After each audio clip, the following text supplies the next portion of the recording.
as soon as we can get the manager. So they.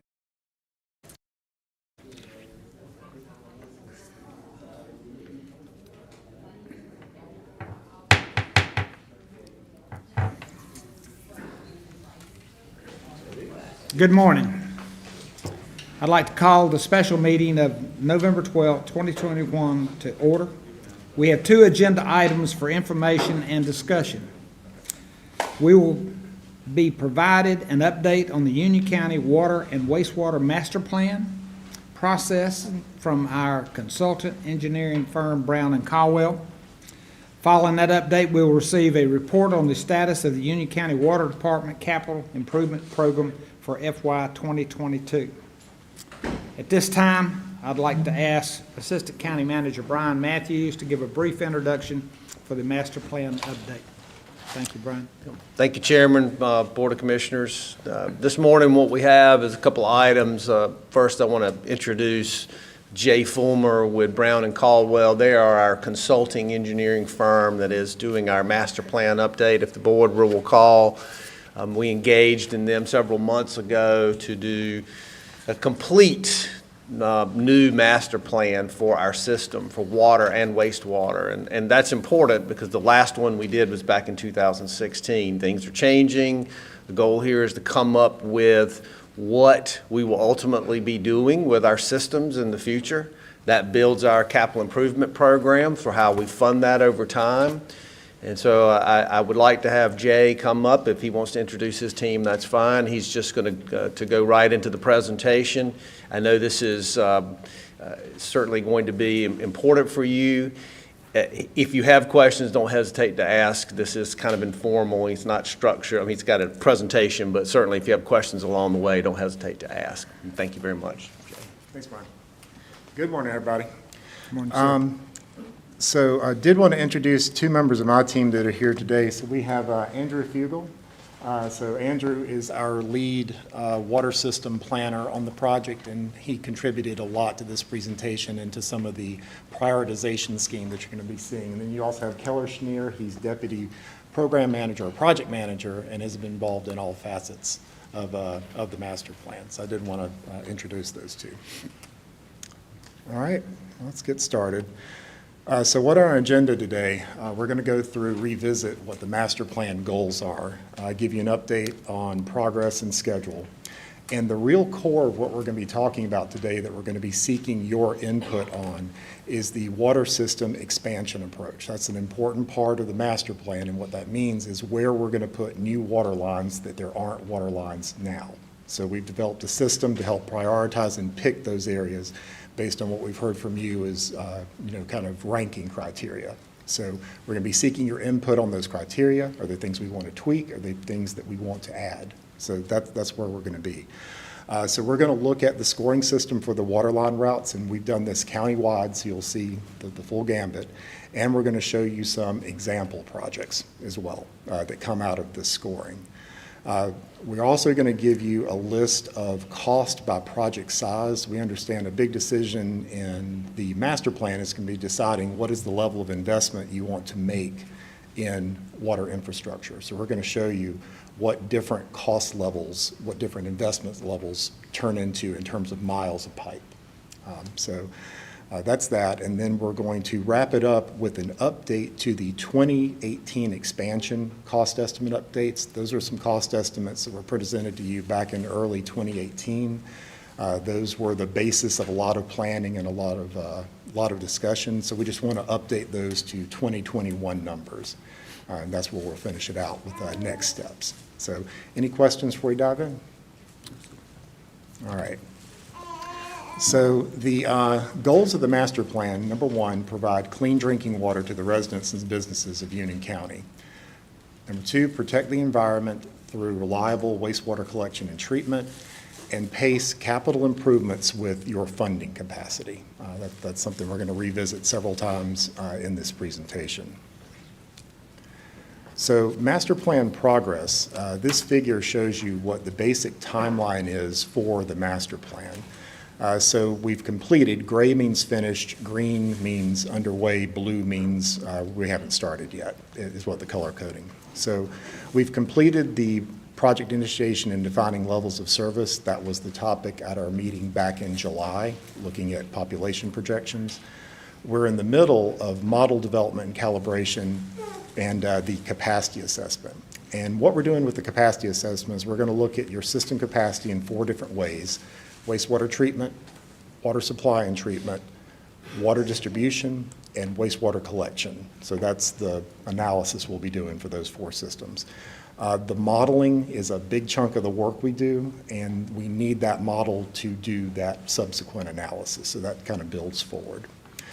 Once we get through the capacity assessment, we're going to go into the alternatives analysis. Frankly, what we're going to be talking about today is alternatives analysis, so we're kind of already getting into it. Then from that, we're going to develop the capital improvements plan and finally publish the master plan as the end of the process. And that'll be, we're going to engage you guys in every step of the way to get inputs and check-in to make sure it's being developed with your input and concurrence. So any questions so far?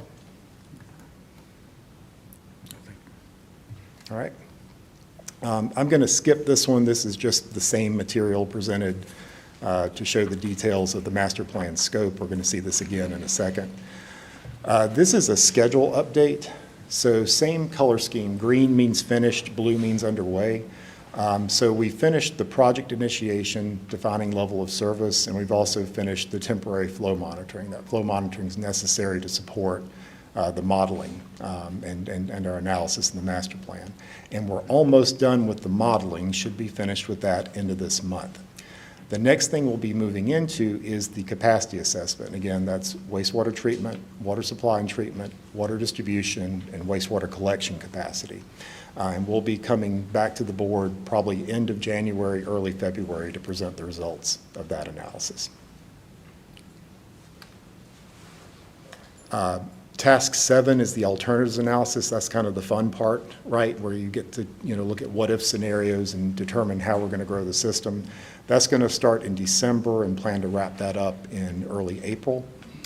Capital improvements plan, where we'll also check the CIP that we develop versus your cash flow. That's kind of paying keen focus to affordability from the county's perspective. That'll wrap up in May. And then finally, the master plan should wrap up for final approval sometime in June. So that's where we are schedule-wise. So any questions on schedule or expectations here? All right. So let's dive into the water system expansion approach, and we're going to spend quite a bit of time on this topic. So first up, we wanted to share with you the principles we're going to use to decide where water lines go. So first up is we're going to maintain financial integrity of the county. So that means matching the CIP pace with the cash flow that you can afford. So that's number one. We want to consider areas with higher arsenic and manganese levels in well water. And we're going to look at all of these in detail, by the way.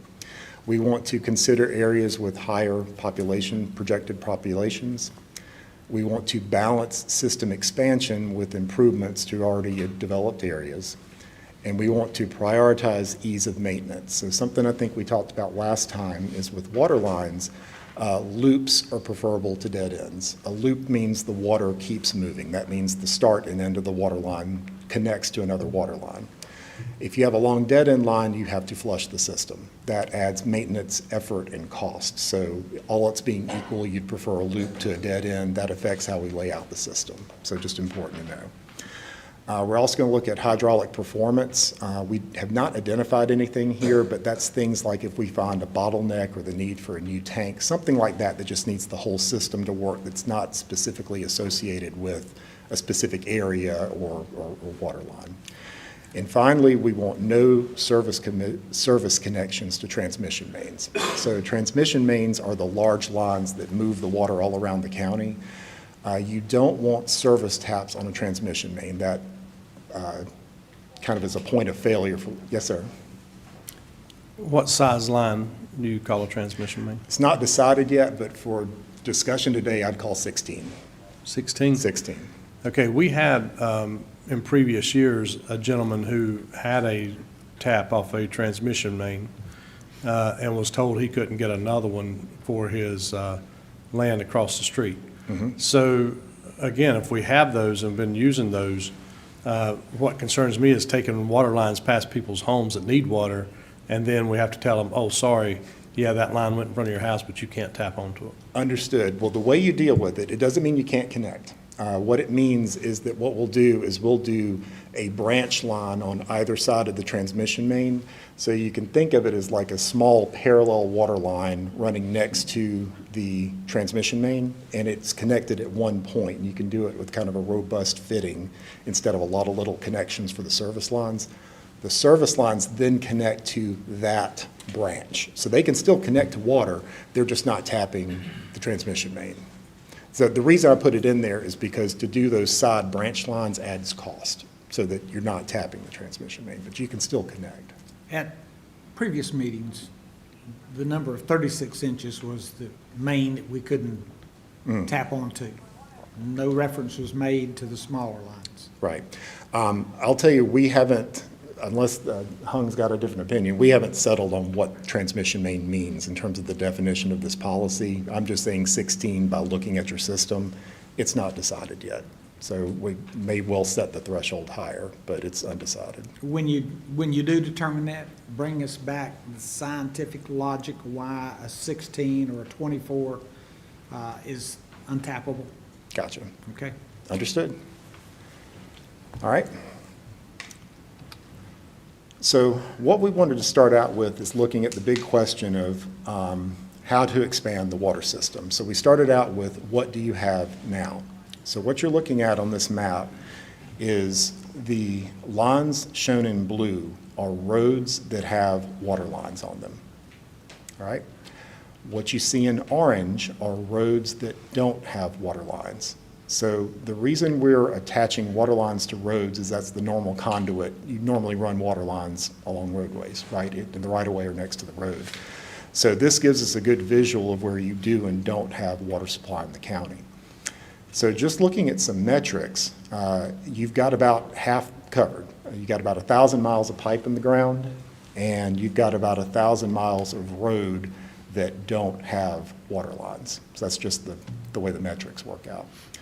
And you started building your system in the 1970s. So think about it this way, it's taken a little over 40 years, right, to get to 50% coverage. And quite a bit of the projects that you're seeing in the county were donated. So they weren't, meaning they weren't necessarily funded by Union County, they were donated by a developer or whatever. But that's been kind of what the pace of growth has been so far in terms of the water line. So any questions on this information before we dig a little further? All right. So the big question we had is, what if, and we've heard you guys loud and clear in other meetings, that y'all want to get water service out to areas of the county that don't have it.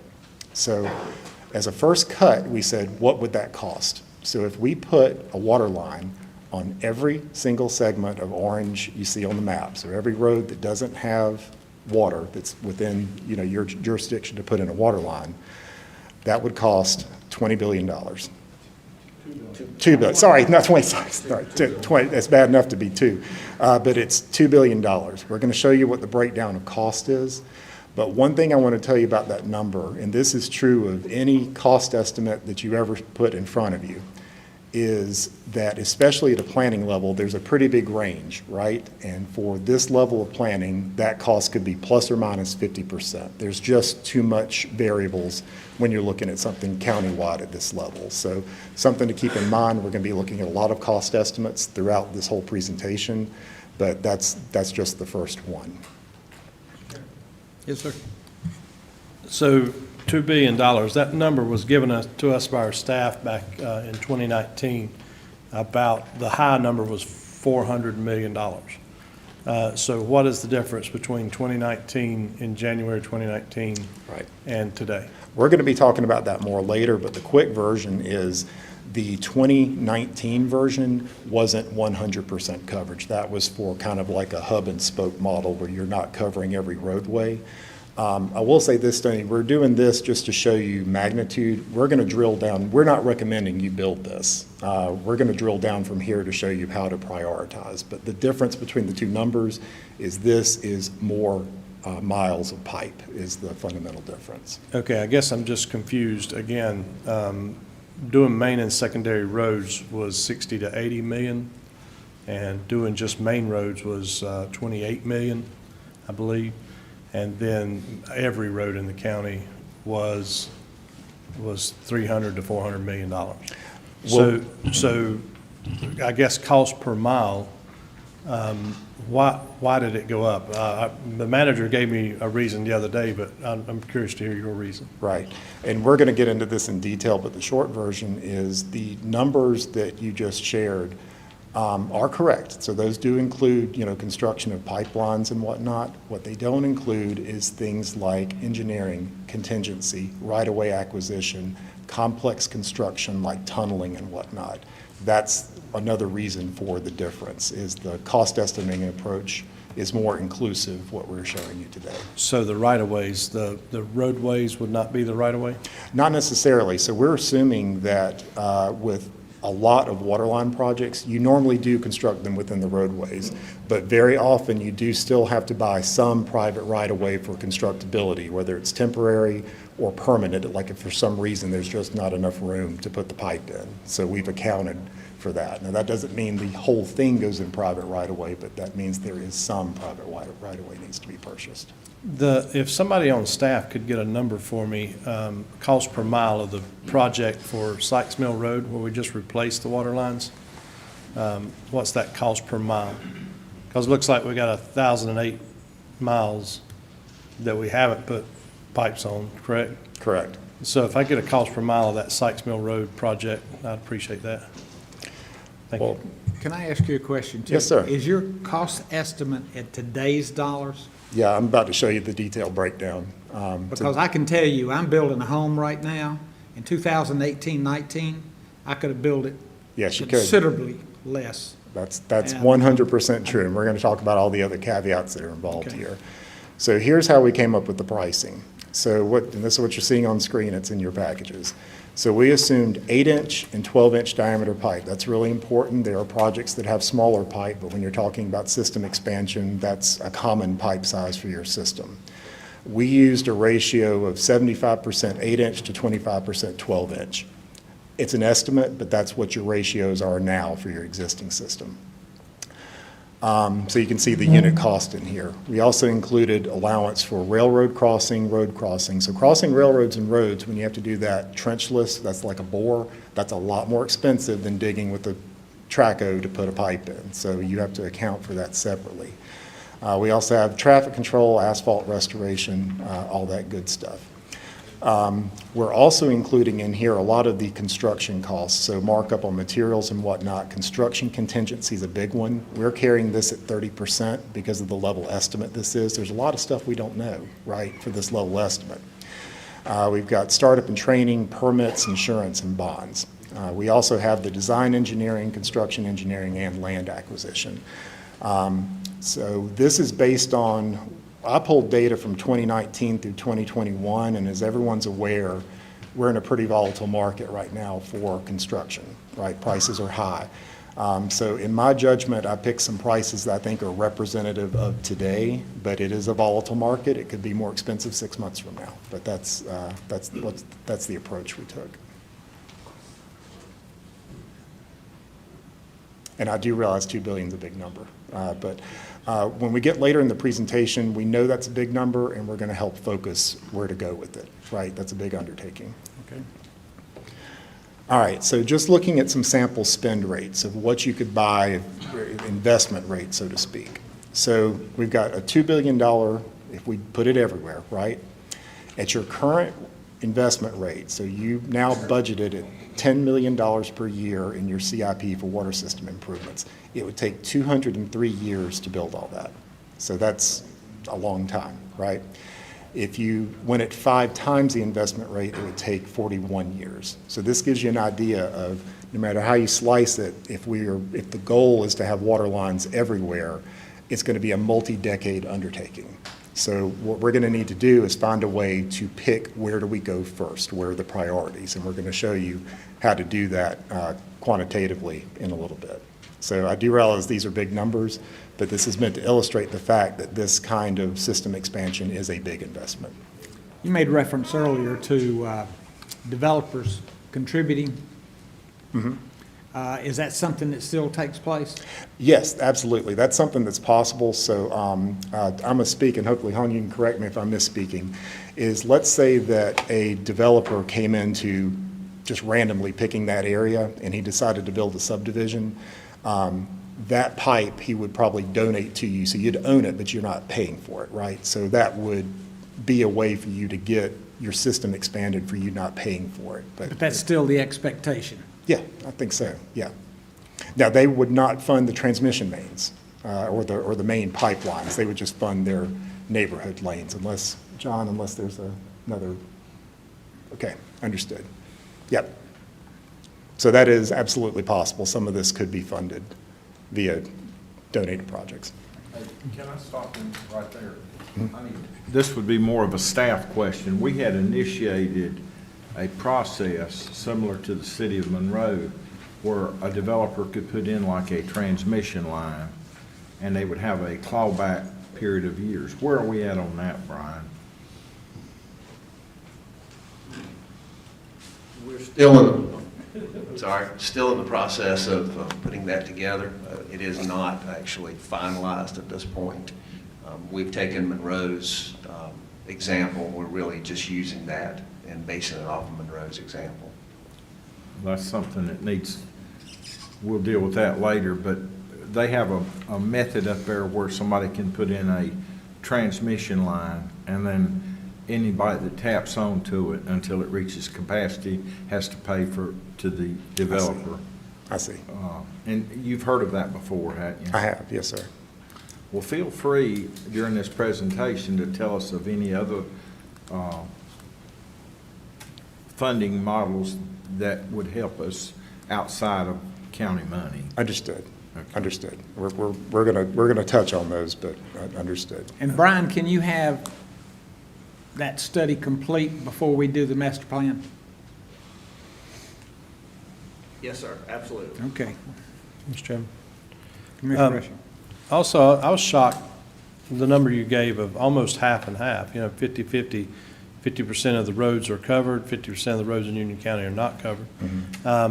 Of the 50% of the roads that are covered, how many miles were paid for by development? How many miles were put in and given to the county? We tried to figure that out, and we don't know. Our best guess is that probably is approaching 50%, but we don't know. So of those roads that already have coverage, and the roads, so of the 1,000 basically miles of road in Union County that are covered, 500 miles have been paid for by developers. It's probably a fair assumption. Okay. And again, getting back to, that's where the lines are, that's where the water is, and that's where the transmission mains are. And putting them throughout the county also opens it up for self-help programs that we've already had, and maybe even that number, curious as how much of those funds were self-help money that the citizens helped pay for getting water down their road. Right. There's several projects that we've had over the years, and over the last few years, we've actually beefed that up some and could actually help even more if we get water lines close to the people that could use it. Understood. We'll see if we can get those numbers. I don't have them off the top of my head, though.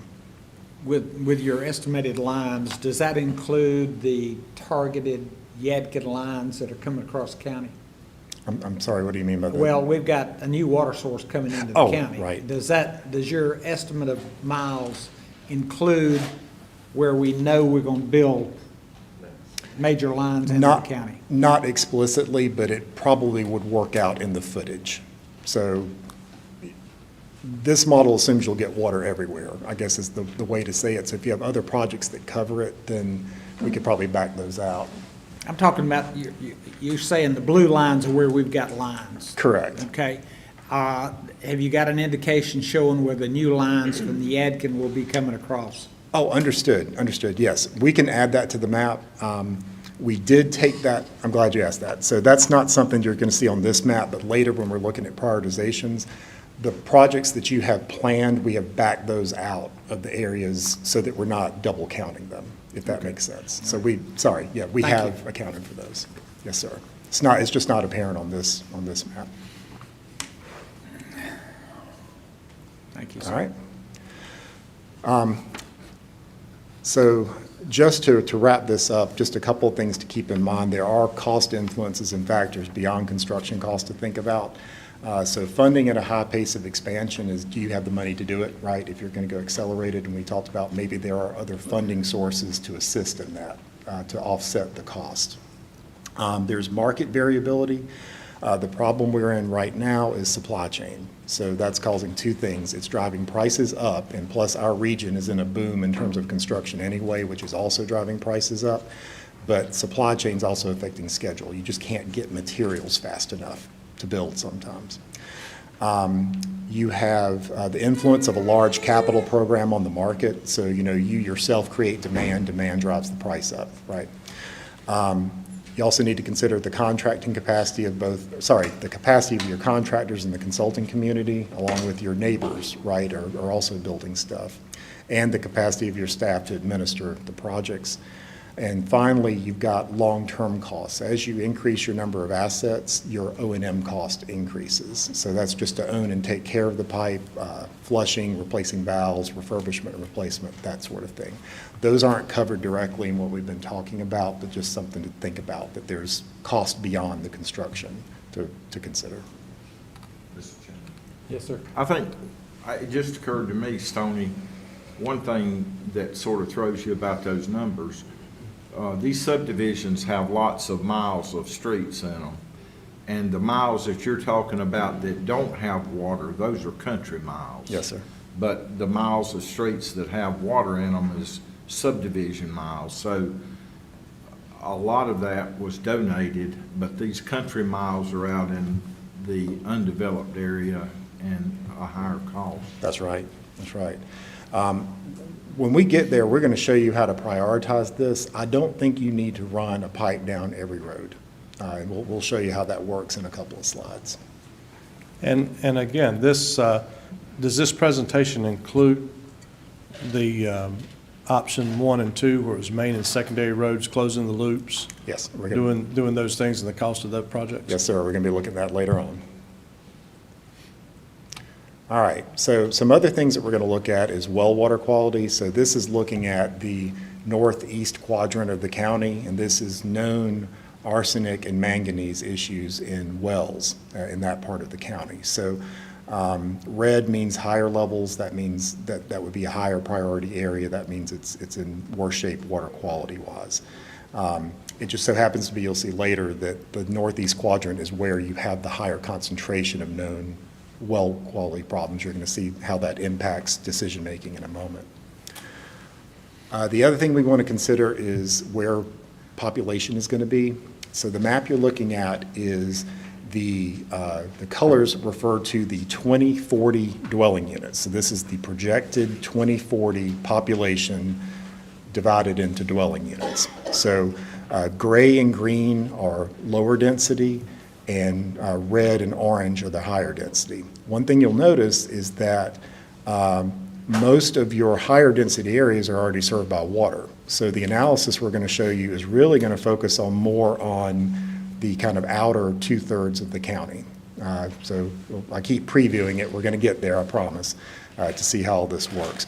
But these numbers are based on the population projections that the board approved in July. So fairly comparable to the comp plan, but that's the numbers that we use to develop this map.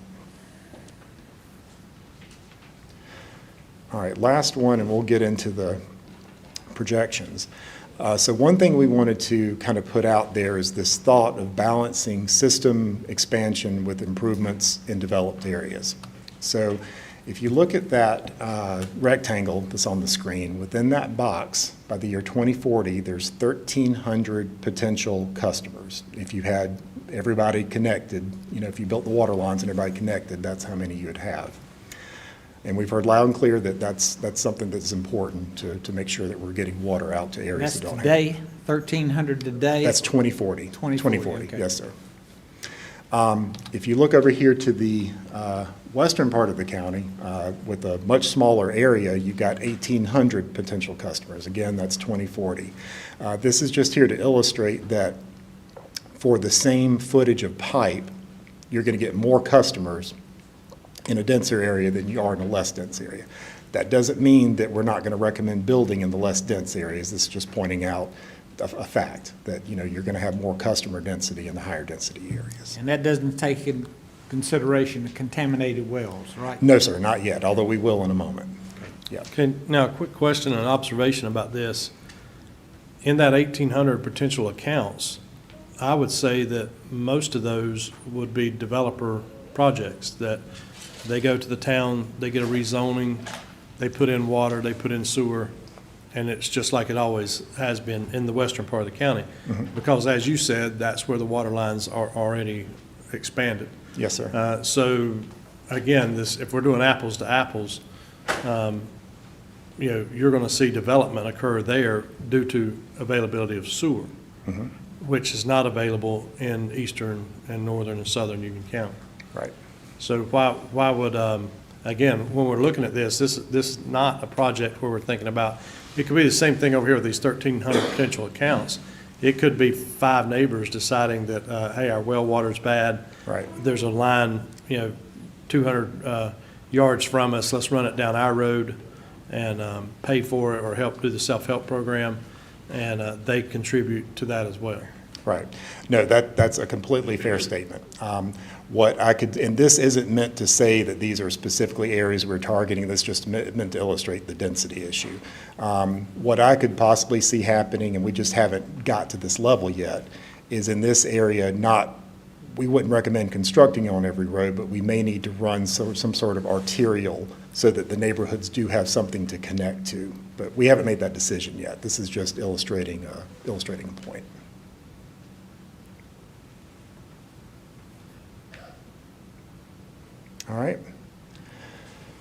All right, so let's talk about this scoring system. So the core of what we want to talk about, and this is where we're going to want a lot of feedback, is we've developed a system to score where your priority should be in terms of putting water. So let's look at your whole county again. So we talked about this $2 billion cost to put water lines everywhere. That will take many, many decades to make that happen, even at a rapid pace of investment. So we need to decide where to go first. So the way we're going to do this is we are going to assign a ranking to each road segment on this map. So for purposes of this, I want you to think of these orange lines are the pipes, or the roads we're talking about. That's where you don't have water lines. Think of a road segment as maybe a distance between 2 intersections. A road segment's a small, couple thousand-foot length. What we're going to do is we're going to assign population and wells to that segment based on proximity, and then we're going to score it. So I'm going to show you how all that works, but that's the basis of all the analysis we're about to look at. So this is the way the scoring is going to work.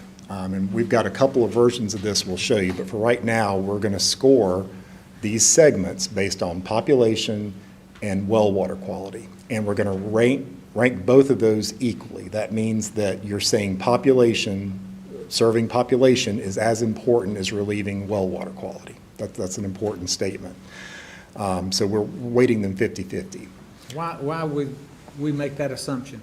You don't. You can absolutely change this, and this is what we want to hear. Do you want a different number? And I'm going to show you some different combinations later of like 70-30 in different splits. Okay. We did this just to show you how it works. We absolutely want to hear, do you not like that? Are there other criteria you're interested in, or do you not like the weighting? This is not a recommendation. This is we're going to show you how it works, and we want to get your feedback, and then we'll tweak it. Okay, thank you. All right, so the scores down below, there's 2 boxes. So there's the 2040 dwelling units. We're doing this based on 2040 population. And your score for each segment is based on where you fall in this range. So if you're a segment that has 1 to 20 dwelling units in the year 2040, you get a score of 20. And it goes on up the line. If you're 80 or greater, you get a score of 100. So what that does is that puts a higher score on higher density population, all right? The second thing we're going to look at is water quality. So we're going to look at the number of wells that exceed MCL, that's maximum contaminant level, that's the EPA threshold, for arsenic and manganese. And so if it's 0, the score is 0. If you have 3 of those wells, the score is 75. If you have greater than 3, it's 100. So that's the way it worked. We'll show you how you came up with these distribution. There's some science that goes into deciding these ranges, but for right now, that's how the scoring works. Did you say each road segment is 1,000 feet? Did I hear you say that? There's some variability, but roughly 1,000 to 2,000 feet. They're not all the 1,000, same. 2,000 feet is a road segment. Yes, sir. Okay. Yes, sir. All right. So let's look at the math. So this is how you come up with these segment scores. So you take the dwelling unit score that comes from that table we just looked at, times the weighting factor, add that to the score for the wells times its weighting factor to get the total score. So we're going to go through this example. Imagine we're looking at a segment of road that has 35 dwelling units in 2040 and has one well that exceeds MCL. So the dwelling unit score will be 50, and we're going to multiply that times 50% because that's the weighting factor in this example, and that gives you a route score of 25 for the dwelling unit. Then for the number of wells, that gives you a score of 20, and the weighting's 50. That gives you a score of 10 for the wells and a total of 35. The system is set up so that the score range is always 0 to 100, 100 being the highest, and 100 would translate to priority. That would be the ones you would want to do first. They'd be the highest scoring. So in this example, 35 is kind of moderate to low, to be honest, but it's just something we picked to show you how the math worked. So I want to pause here and get y'all's feedback. So we're going to be scoring, and we're going to show you the results for the whole county on these two criteria. One I could recommend including would be using current day population as well as future, because if you built a water line, current number of customers matters, right? Not just what's in the future. But are there other factors that are important to you guys in terms of prioritizing where to put water lines? Personally, the Shoreline Extension, we modified it last year, year before, that we recognize the health and safety of our citizens as being paramount. However, the number of dwellings is kind of a business model. It's, you make more money if you do that. So which do you say is important? Well, I think our health and safety of our citizens is much more important than the business model. I understand there's got to be a balance. Right. But 50-50 I don't agree with. Okay. I would be more inclined, I mean, we added the health and safety for the short line, and it made a significant difference. Right. And I'd like to see something of that nature in this model, personally. Okay. And we'll show you some different scoring in a minute so you can see what that looks like, how it changes the answer. Commissioner Rushing. And many years ago, when Union County started deciding to put in sewer projects, those decisions were made based on proximity to Charlotte, I guess. We have a lot of reasons those decisions were made, but once those decisions started being made, the people back then were being told that the goal, the intention was to get water service, drinking water service, not sewer service, but drinking water service throughout the county. And those citizens have year after year after year patiently waited on that. And so, when you look at the population of what might be there, we don't know what the population in 2050 could be 0. We could all have a nuclear war and be all dead. So we don't know what those populations are going to be. Right. However, we do know that people, one lady explained to me how she can wash one load of clothes and she's out of water. Right. Those kind of things that we look at, at what point in time are these people's properties worth less and provide less tax revenue to the county because they don't have enough, they don't have clean, they don't have safe drinking water. Yes, sir. And so, again, I'm with Commissioner Helms on this, Chairman Helms, that this 50-50 weight, if we would have weighted this thing 50-50 back when we started putting in sewer plants, we'd have probably had the same type of outcome. Why would you do that? Why does it make sense to do that? But yet now we can see it's returned on the investment. We bring in millions of dollars a year in income to the Public Works Department. Yeah. And again, now's time to start sharing that back with the people who stood behind bonds in the 70s. And we're told that this is the goal, and we got to make that the goal. Understood. I think you're going to be surprised when you see the results in a good way, where the scoring clustered. So loud and clear that the scoring, we want to push the wells higher, and I'm going to show you what that looks like, how that changes the answer. Are there any other criteria? Oh, sorry, sir. Well, I think, you can paint the glass half full or half empty. And I look at it half full because 3 years ago, we were spending $600,000 a year. And the board voted unanimously to increase that to $5 million. And now we're doing $5 million Shoreline Extension and $5 million transmission. So I think we don't need to mix agendas. We have really answered the call, and what we've got to look at now, and I agree with y'all, citizens today score 100% with me. Citizens in the future, we don't know that they're going to be there. So I'm all in favor of existing bad wells getting relief, but we've got to be realistic on the clawback on the end of this stimulus money, that it has to be completed by the last of 26. Is that right? Yeah. So,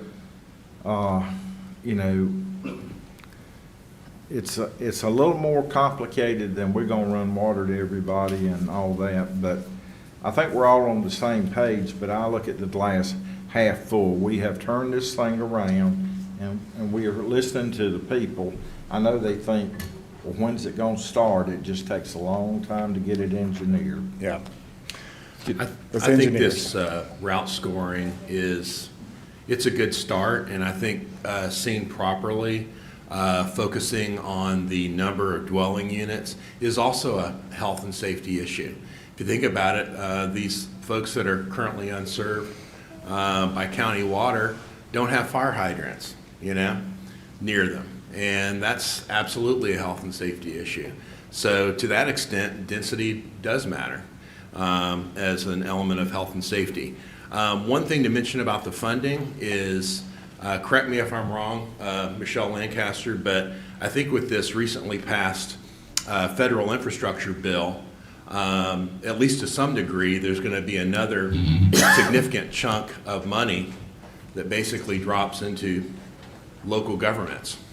Is that? Yes, I believe you're correct. We haven't gotten detail on that, but there is another batch of dollars out there that would be available for projects in water and sewer. Yeah, I'd heard that too, and I understand from our local COG, Centralina, that probably in the next month or so, we should get more specific information about just what local governments might be looking at. So I agree. I think most of us, perhaps all of us up here, are of a mind to extend water in unserved areas. But the real the real issue for me is, how do you pay for it? I mean, we've got these ARPA funds, we've got these new federal monies that may be forthcoming. That's going to be a pretty significant discussion, and I think exercise of political will to make sure that part happens. Thank you. Well, I think your approach of going with a ranking system to identify the importance to, like I said, financially, we can't do everything. Right. But let's do what gets the most for our county. And I'm looking forward to hearing more on your details there. All right, understood. We'll get there. Well, I do want to close this out because we're going to start looking at all the results in a minute. So I heard you loud and clear that ranking, we want to see what the ranking does, see what the weighting does. We can add current population as a criteria and maybe reduce the future as part of the ranking. Anything else that's important to you? So that gives you 3 things to look at: existing, future, population, and wells. Anything else that you'd like to see? Well, something that just occurred to me. I see Miss Clausen in the back. I can see her. I can't see future houses. Right. So, I'm up here wanting it for her first, and then the invisible people last. Okay.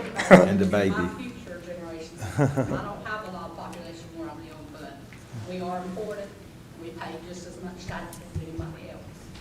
And Sir, if you go ahead. real quick, because we're mixing a few things here about where the money's going to come from and things like that. Lack of service nearby is one thing that I'd like to see weighted on this, because, again, if you go back to Western Union County, there is service close to most roads have service close. So, this money that has been mentioned is money that came to Union County, $46 million. Another $40 million in those towns where are proving a lot of the high-density neighborhoods where the developers are putting in lines, where potential for future lines will be going in. So the potential there is greater that some developer may come by and extend lines past your property.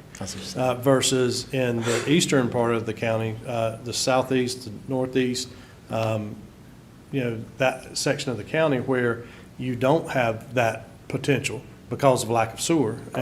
And the people there don't really care to have sewer, and the towns don't really care to have sewer in like Unionville or Fairview. Down in the southern portion of the county, sewer is not a priority, but clean drinking water is. So maybe if you can weight it to where areas with no service nearby that someone could pay their own. Let's say that I have a road with 5 neighbors on it again that I want to use the self-help money, or if I just want to pay for it. If I won the lottery and wanted to give my neighbors water, I couldn't do it if I'm not near some sort of water line down a main road in order to be able to do that. So just in completing loops, we talked to Mr. Gullick, who was a consultant with us, that Barry Gullick was talking about how the poultry farms, the amount of water that they would use would be an income source. It'd be like a subdivision where you have a lot of usage there, and potential usage and potential gallons sold. Being able to run it past something like that.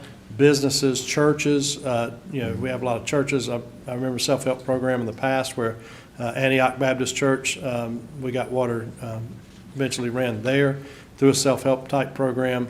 Again, just getting it close to people that they can pretend that they're developers for a minute and they got water close by. Right. That they could tap onto if they chose to do that. Again, a house with no water won't sell. And if I had a house with no water, would I spend $10,000 to get water to it? Right. The answer is yes, I would, and a lot of other people would too. Would they have to spend $10,000? Maybe, maybe not. But the policies that we set, the motions that we make, and this $46 million, I look at $40 million of that as seed money to be able to jumpstart these projects, because if you never jumpstart them, then the money comes from other sources. We were discussing this years ago, and I had at least 2 or 3 state legislators told me that there was monies available to Union County for grants to put in water infrastructure. Mm-hmm. And staff seem uninterested in pursuing that, or just say, well, we're not poor enough to get that money. Union County is a higher wealth county, we can't get that money. Well, these legislators were telling me different. They were saying, no, you can have access to this. And then that money goes away over time because we don't choose, the Board of Commissioners doesn't direct staff to go for that money and get that money because of things like this. Well, the population won't be there. The people won't be there to serve. We won't make as much money there as we could somewhere else. If you look at Union County, the way I see it, we have our business as county commissioners is the taxpayers of Union County. Like that lady in the back said, Ms. Claus said, she paid taxes a long time. Mm-hmm. And then she doesn't realize, what you're not taking into account is public works seems to be our side hustle.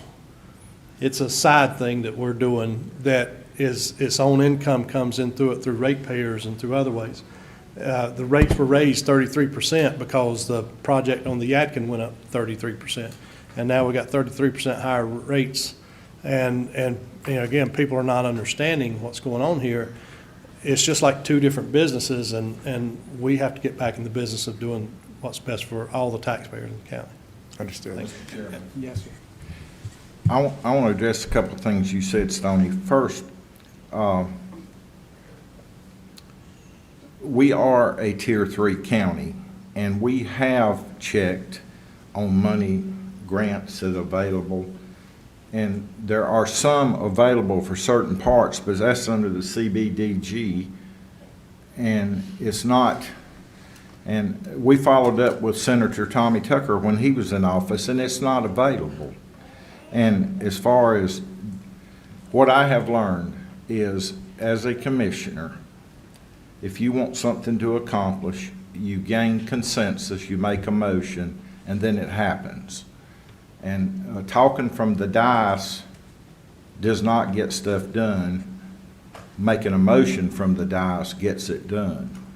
And, yeah, we promised people, previous boards have promised people water. But like I said earlier, we are making it happen. To go from 600,000 to 5 million a year, that's huge.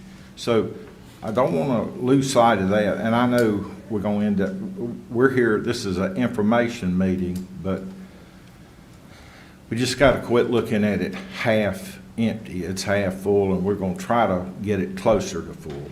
Yep. I can tell you that Commissioner Rushing's statement that taxpayers, but you know, the taxpayers are throughout this county. And I can tell you that, you know, I know his preference is only eastern part of the county. However, there are areas in the western part of the county that have similar shortcomings when it comes to water. So that's why I'm looking forward to your ranking model, identifying where we can best serve our citizens all over the county. It's not one side of the county or another. We've got to take care of our citizens throughout our county.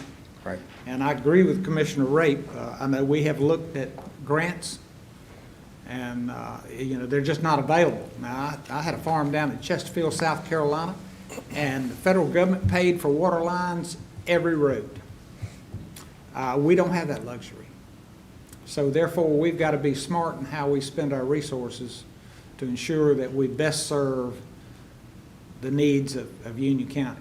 Yes, And I'm sir. looking forward to your, Mr. Chairman, if I might, I'm going to take exception to what you just said. You said that I don't take into consideration the western side of Union County. I take in consideration the whole of Union County. Would you please return to that map where it shows the county and where the existing water lines are? The reason I'm saying that the southern and northern and eastern part of Union County need water is because the western part of Union County has water. Can everybody see the blue? Everybody sees that? You can have access to the $5 million a year in money. The people in the southern and the northern and the eastern parts of Union County, if there's not a water line near your house, you don't have access to those things. When the development community comes in and puts in water and sewer lines to go to the sewer plants that we have in that part of the county, they're available to do that. It's the southern, the northern, and the eastern part of the county that don't have enough lines down main roads that you can have access to be able to run lines. Love Mill Road to Santa Claus Road, that water was run on a self-help type program because it went down Highway 218. Before it went down Highway 218, not available to do that with. I made the motion to put that line. Clayton Laughlin in the back, you voted for that. Remember that, Clayton? We had a meeting where we were told that the state was going to stop us from running lines across creeks like Crooked Creek and Goose Creek because of the hill splitter. So in that meeting, I made a motion. Let's go ahead and complete that northern loop that's been promised since the 70s, and let's go ahead and get that in. By doing that, we were able to allow access to other people to get those things. So if you want a motion, I'll be glad to make a motion that we use $40 million of the CARES Act funding that we just got, and that we use that for seed money to start this program of getting water in the main and secondary roads in the parts of the county outside municipalities. Michelle, I think that discussion is scheduled for Monday. Is that correct? Yes, sir. That Okay. item is on the agenda for Monday. Okay. Well, Mr. I Chairman. made a motion. Yeah, motion on the floor. All right, we have a motion. Any discussion?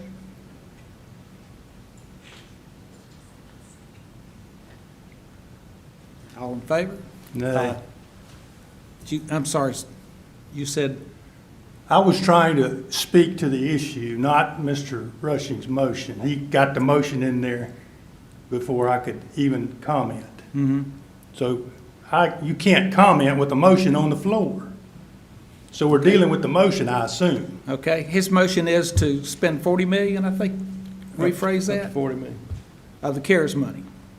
And that's, I'll just tell you that my take on that is there's a lot of other activities in the county that have a potential benefit for our citizens, and that's a discussion that we should be having with more detail provided to us on Monday. I think your motion is premature, but we will take a vote on it. I would ask Mr. Rushing if he could table it. Can we not wait till Monday to deal with this? Well, in your discussion earlier, you said that the way we get things done is having a motion on the floor, making a Well, motion. I also said a consensus of ideas. Well, we can discuss it and come to a consensus here, but you're right. I mean, if we can talk about it behind closed doors all day, or we can talk about it with each other, but until this board decides, what kind of direction are we going in, is it worth, we've already heard, we didn't have the federal money to do this. We didn't have the source to do this. Now we have the source. Now we have federal money that specifically says that water is one of the projects that we can use it for.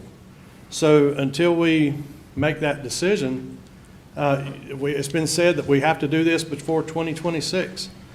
We have to get it started. We have to get it going. We have to make contracts. So all I'm saying is if you want the motion, I gave you the motion. The money that we're talking about spending, if you look at spending it on libraries, if you look at spending it on parks, all those towns have $40 million as well. And they could use that same money for these projects. And are we going to get priced out of this again? Because the folks that are in the eastern part and the southern and northern part of the county, they've heard this year after year after year. We don't have a source. Now we got a source. We don't have the money. Now we have some money, and it can be used for this specific purpose. We don't have grants. Other counties around us, Anson County, Chesterfield County, they can put them on every road. They can put them on all over the county. They can get this done. They didn't care about population projections. Nobody cared about anything except for getting water to their citizens. And this board, whose past members and current members have said, we want to get water to people in this county. That our goal, in our own IBT statement, it says our goal is to get water to places in the county that need it. And if we're not going to stand by those goals, then why make those goals? Why tell people? Why tell the Environmental Management Commission that that's our goal if that's not our goal? If that's not what we stand behind? If we just use words and talk about it, have meeting after meeting after meeting, when we discuss this, I just think of no better place and no quicker. I mean, we're being told today that this cost is going way, way up higher than what it was in 2019. It ain't going to get cheaper. That's what my fear is.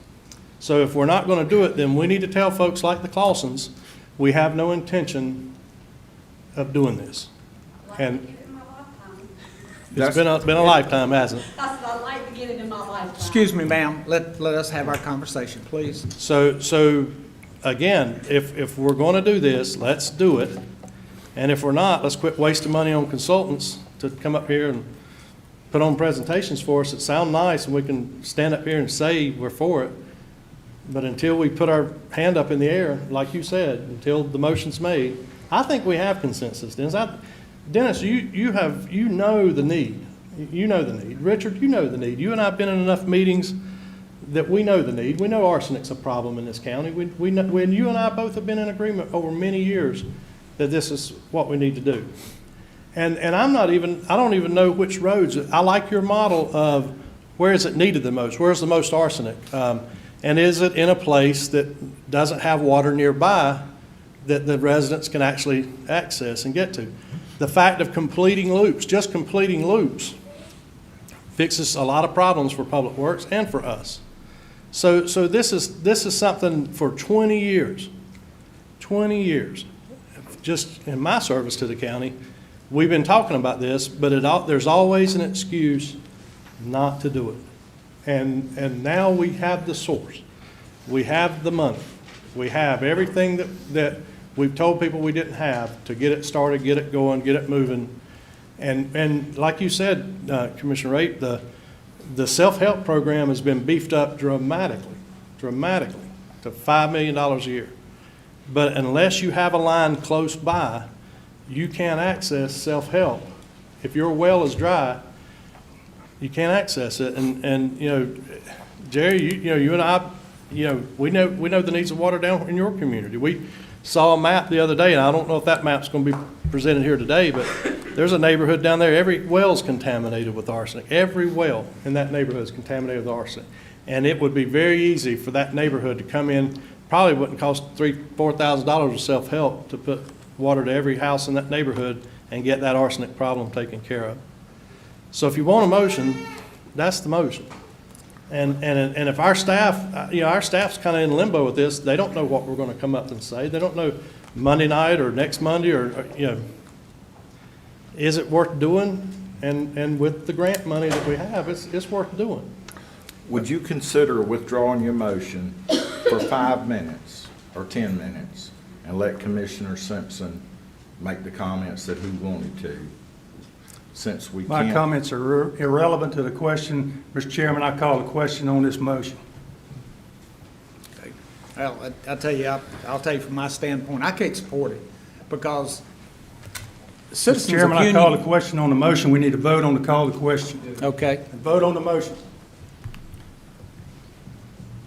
okay. Want to vote on the motion. Commissioner Rushing's motion to spend $40 million of the CARES money, I call it. Okay. All in favor? The first vote has to be on the vote to call the question. All right.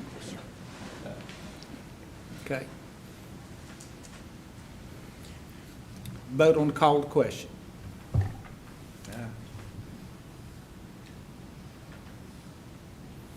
No, I don't think we ought to vote on this. This is on the agenda for Monday, for the regular meeting. The expenditure of ARPA funds. This is premature to vote on this. I agree. Let's vote on the motion. I think there will be a consensus. Let's vote on the motion. Vote on the motion. Okay, I vote no on voting on this motion. okay. I vote no. All. This So is what, Commissioner vote no's? Rushing's motion. Is that Huh? correct? That we're voting on Commissioner Rushing's motion? Motion, okay. A vote to approve Commissioner Rushing's motion. Aye. No, we're voting on whether to vote, correct? On the motion. No, but the motion is up. You've had a motion to call the question, which is passed. Now it is the time to vote on the motion that is on the table. Okay. And we've had a vote, we had one vote for. All against? Wait a minute. Oh, I saw 2 hands go up. So at least 2 hands go up. Okay, all, okay. Who were the two? I only saw Commissioner Rushing's. Did you raise your hand for the motion or not? Which one? Mr. Chairman, Robert's Rules of Order. You have a vote, you have the motion, it's on the table, no further discussion, because the question has been called. It's time to call the vote. Okay, and we called the vote. Commissioner Rushing's the only one I saw that voted for. Did you raise your hand? No. You didn't raise your hand? Okay, Folks, all let's against it? get clear on what we're doing. Restate the motion that we're fixing to vote on. Okay, Okay, the motion was that we use $40 million of the CARES Act. That leaves $6.5 million for other things. $40 million of the CARES Act to get this started, to do start the water line extensions to the parts of the county that don't have water, based on what we're going to be hearing today. okay. Restated the motion. All in favor? Aye. All against? Aye. Okay. Now, Mr. Chairman, may I make a Yes, comment? absolutely, sir.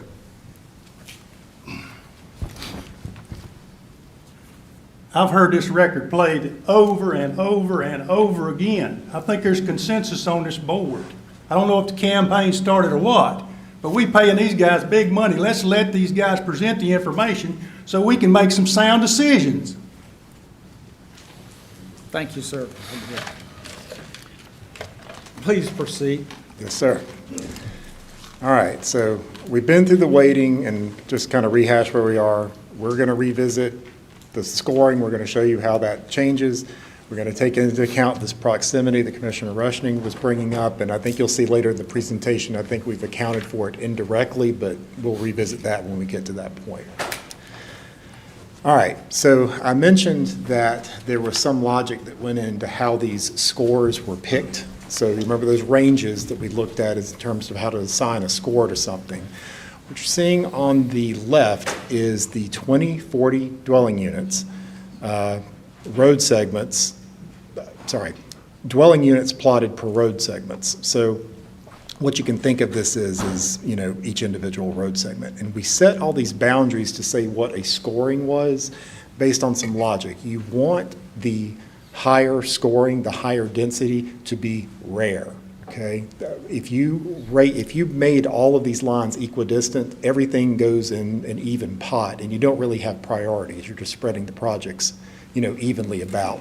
It's set up this way so that the high priority stuff really is rare, and it's a small, manageable number to pick from when we're choosing which projects to go. Same logic with the well water quality. That just happened to fall into tighter bands just because that's the way the data is for well quality. And so this evaluation looked at 3,200 road segments, so we're looking comprehensively at your data to figure out what these bands need to be for the scoring. All right, so let's get to the big reveal, right? So let's start with our first layer. Remember, we're looking at population as the first ranking. On top of that, we're going to put well water quality. Now, this is a super important thing. We're going to revisit this a couple of times.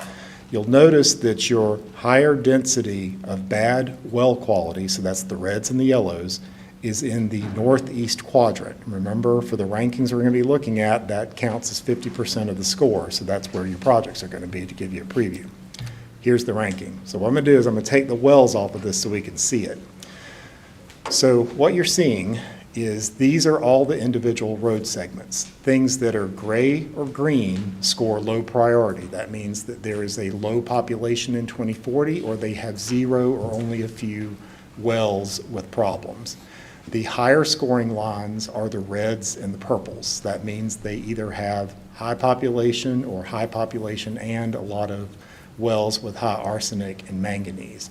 And kind of as you'd expect, because there's water lines on the western part of the county, there's not a lot of stuff over there because they already have water lines. We're not scoring where there's already water. In this northern area, you have a lot of contaminated wells, so that's driving the score up in that area. Ditto over here on the eastern side a little bit, but the northeast is where it's really concentrated. You don't have as many wells in the south that have these arsenic and manganese problems, and that's why you're not seeing quite as many high-scoring segments in the south, because a lot of this ranking is driven by the wells, and the wells happen to be in the north.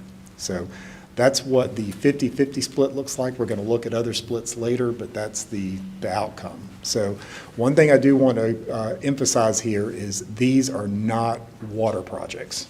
We still have work to do to turn these into a water project. This is just showing you the road segments where it would make sense to put water based on wells and population. We're going to show you how we string all these together and create a project out of it, but for right now, think of these as just targeting the priority areas. So this is what we've been talking about for the last hour, so I did want to pause here and get any reactions to the map or any questions. It's exciting to see how close they are to some already existing water bodies. Yep. And I feel sure that it'll hit a lot of bad wells too. Mm-hmm. That's what it's designed to do. Is there a assessment, because we have the water quality over the entire county. We also, the population that we have, is there a, maybe I should just wait and hear you, that, how many people you hit. Yeah, we're going to show you that. Yep, we're going to show you that. Okay, well, we can come back to it. So let's keep plugging along and food for thought. So this is what the distribution looks like. So this same color scheme you're looking at is the color scheme we were looking on the map. So this is showing you both in terms of length of pipe and number of segments, how much falls into each bucket. So green, again, is lower priority. That means lower population or no or only a few wells in those segments. And the red is the higher priority. Now, this is how we want the distribution to be. You want your high priority to be fewer in number, right? Because you want something that you can actually get your hands around and do something with, and you want your lower priority to be the bigger portion because you'll come to them much later. So this allows you to really target and prioritize where you're going to focus your resources into the smaller pieces. So one thing I will point out that is kind of a strange anomaly that's just the nature of the data is looking over here in the scoring, there's 35 miles of pipe that is scored 0. And that 35 miles is made up of 438 segments. So what that means, that doesn't mean that no one necessarily lives there, but when you're doing the analysis, if you have two pieces of road that are kind of close to each other, as part of the analysis, we have to make a decision, where do we put the population? Do we assign it to this segment or this segment? And what happens is a lot of little segments of road wind up not having anything attributed to them. And it adds up over the whole county. It doesn't mean we're missing people, it doesn't mean we're missing roads, it's just we have to make a choice about where to put things. It's kind of like if you lived on a corner, what's your address? Which road is it going to be on? That's the decisions we have to make when we assign this data. So it looks a little strange, but we understand it, and that's why it's happening. So that's the distribution. So that answers the count question. All right, so do we want to keep going, or do we want to have some discussion around this? This is a lot of information to put at you. Okay? All right, so let's see what happens when you start playing with the weighting. How does this change the answer? So let's come back. This is the same map we were looking at. So this is the 50-50 scoring, so equal weighting to well water quality and to population. And I'll keep reinforcing it. We mean 2040 population in this example. We're going to amend this to include current population, but just for what it is, we're looking at 2040. So this is the 2050. This is just what we're looking at. Let's say we flop it, and let's say we put more importance on population, and we're going to reduce the ranking we put on wells. I'm not saying this is a recommendation. I'm just doing this to show you what the data does. So when you push population to 70% weighting and you pull well water quality down to 30%, so you have to balance them, right? That you have to equal 100%. A lot of the reds and oranges stay the same, but what's interesting is you get a whole lot more purples, and especially down here in the southern part of the county. And the reason for that is the population density is somewhat similar in both places, but down south you don't have wells. So when you put, or don't have wells with bad well water quality. So what happens is when you drive the score to population, more of the stuff in the south can catch up because it's not being, it's not being overweighed by the wells to the north. So that's what happens. You just wind up with more segments in the higher priority buckets. So you can see it here. So basically the number of purples from the previous approximately doubled. And it's just because with population becoming more important, more segments come into the scoring, if that makes sense. Do you have any, population's going to grow, and it's going to grow throughout the county, but what I felt like your map showed is that the north and the east is really anticipating a lot of population growth. Let me think of another way to say it. It's almost. What this is saying is 2040 population purely, so that's current plus future. So this isn't just growth. This is everyone that would be there both today and by 2040. Well, I understand, but yeah. you're anticipating, right now, the population is a lot less in those areas than other areas in the county. But Yeah. you're anticipating the growth at 2040 to see significant growth in that part of the county. How about let's get you that? I don't think that's as straightforward as what you're describing it as. It could be true, but I think it depends on which pocket you're in. You're going to see an example in a moment where we picked a project and the current population's pretty high. It's an area where we found there's just not going to be a lot of growth. The population's high now. So it's one where it wasn't driven by growth per se, it's just there's a lot of people there now that could be potential customers. We'll see that in the example. And I'm not trying to be smart, I'm just saying I want to be careful about the wording, because a high population in 2040 doesn't mean there's necessarily growth. It could mean that it's already pretty close to what it is today, is why I'm being careful in choosing my words. Mr. Chairman, I'd like to point something out. There's a couple of things.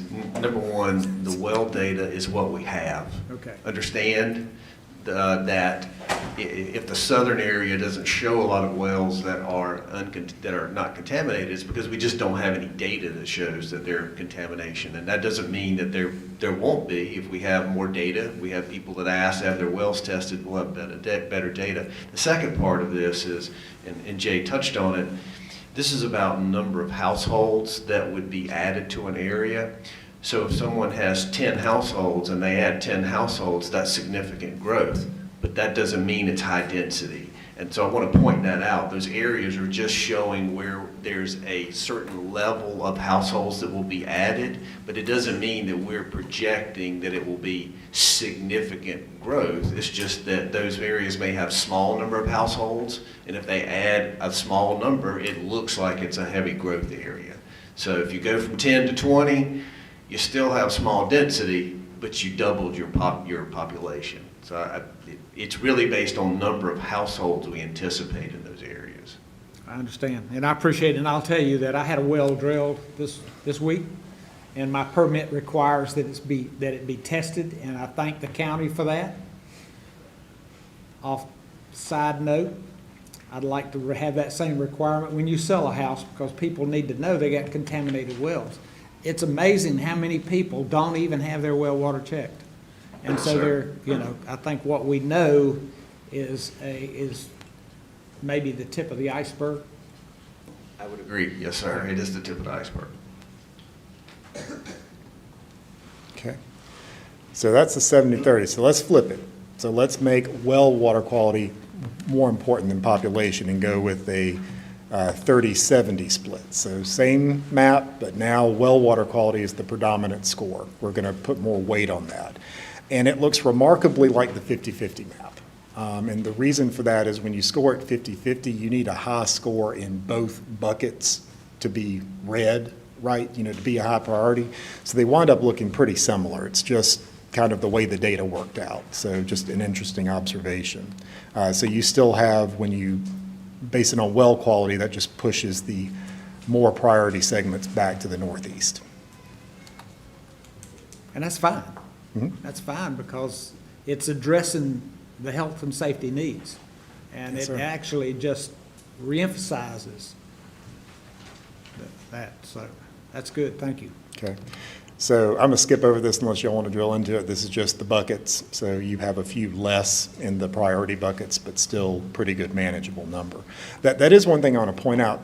You don't want to have half of these things be high priority, because then how do you pick, right? You want a manageable number of priority lines, so the scoring works out pretty well. But I digress. We'll show you how to.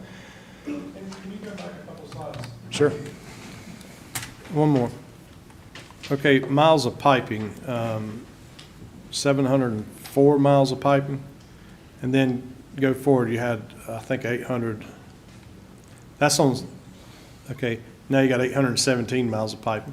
Mm-hmm. Out of 1,000 and, what was that first number of It's 1,000 total. I don't remember the precise number. It's about 1,000 is the. So that's all, but, that doesn't look like you're covered every mile of road.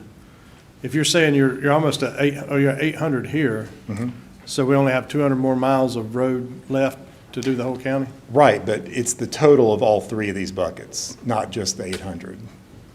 So what does that add up? So if you did, 35 plus 817 plus 24 plus 62 plus 29 plus 43, ought to add up to 1,000, does it not? How does that work? Because You're not showing every road covered, but you say we only have that many miles of roads to cover the whole county. Correct. So what this is saying is, in all of this, the total number of segments are only applied to what needs to be covered. So we're cutting out everything that's already covered by water. So it's only the 1,000 miles that are left to be covered that are part of these totals. So Can I point something out? So if the math isn't perfect, but if you add up 8, 17, 35, 24, 62, 29, and 43, that comes to 1,010. Yeah. There's 1,008 miles of roads that don't have water. They're 2 miles off for some whatever reason because they're doing it by segment, but it is the total number that they Is said. the total number? Yes, sir. Okay. And the 817 is just the. The low scores. That's the Same low score scoring. line. Okay. Right, right. So those would be the low priority, is another way to think about it. What really jumps out to me is 43 miles would hit the 30-70 distribution. That's going to get the most lines with the worst whale. Is that correct? Correct. And then the 29 miles in the purple section. Would just be the next ones up. They would be lower. Now, remember, it is still a combined combination, so population still does contribute to the score. But yeah, in this example, wells are predominant in the score. All right. We can come back to it, because let me show you how to turn all this stuff into projects, and we can swing back to this, because I think after you see this, it might be thought-provoking to come back and look at what the scores Let are. me tell you, we probably need to take a break. Okay. For a little bit. Is this a good time for you? This is a Rather perfect wait? time. This is a segment break. Okay. Yep. Why don't, I've got 10:23. Why don't we come back at 10:30? All right. Thank you.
Let's get back started, please.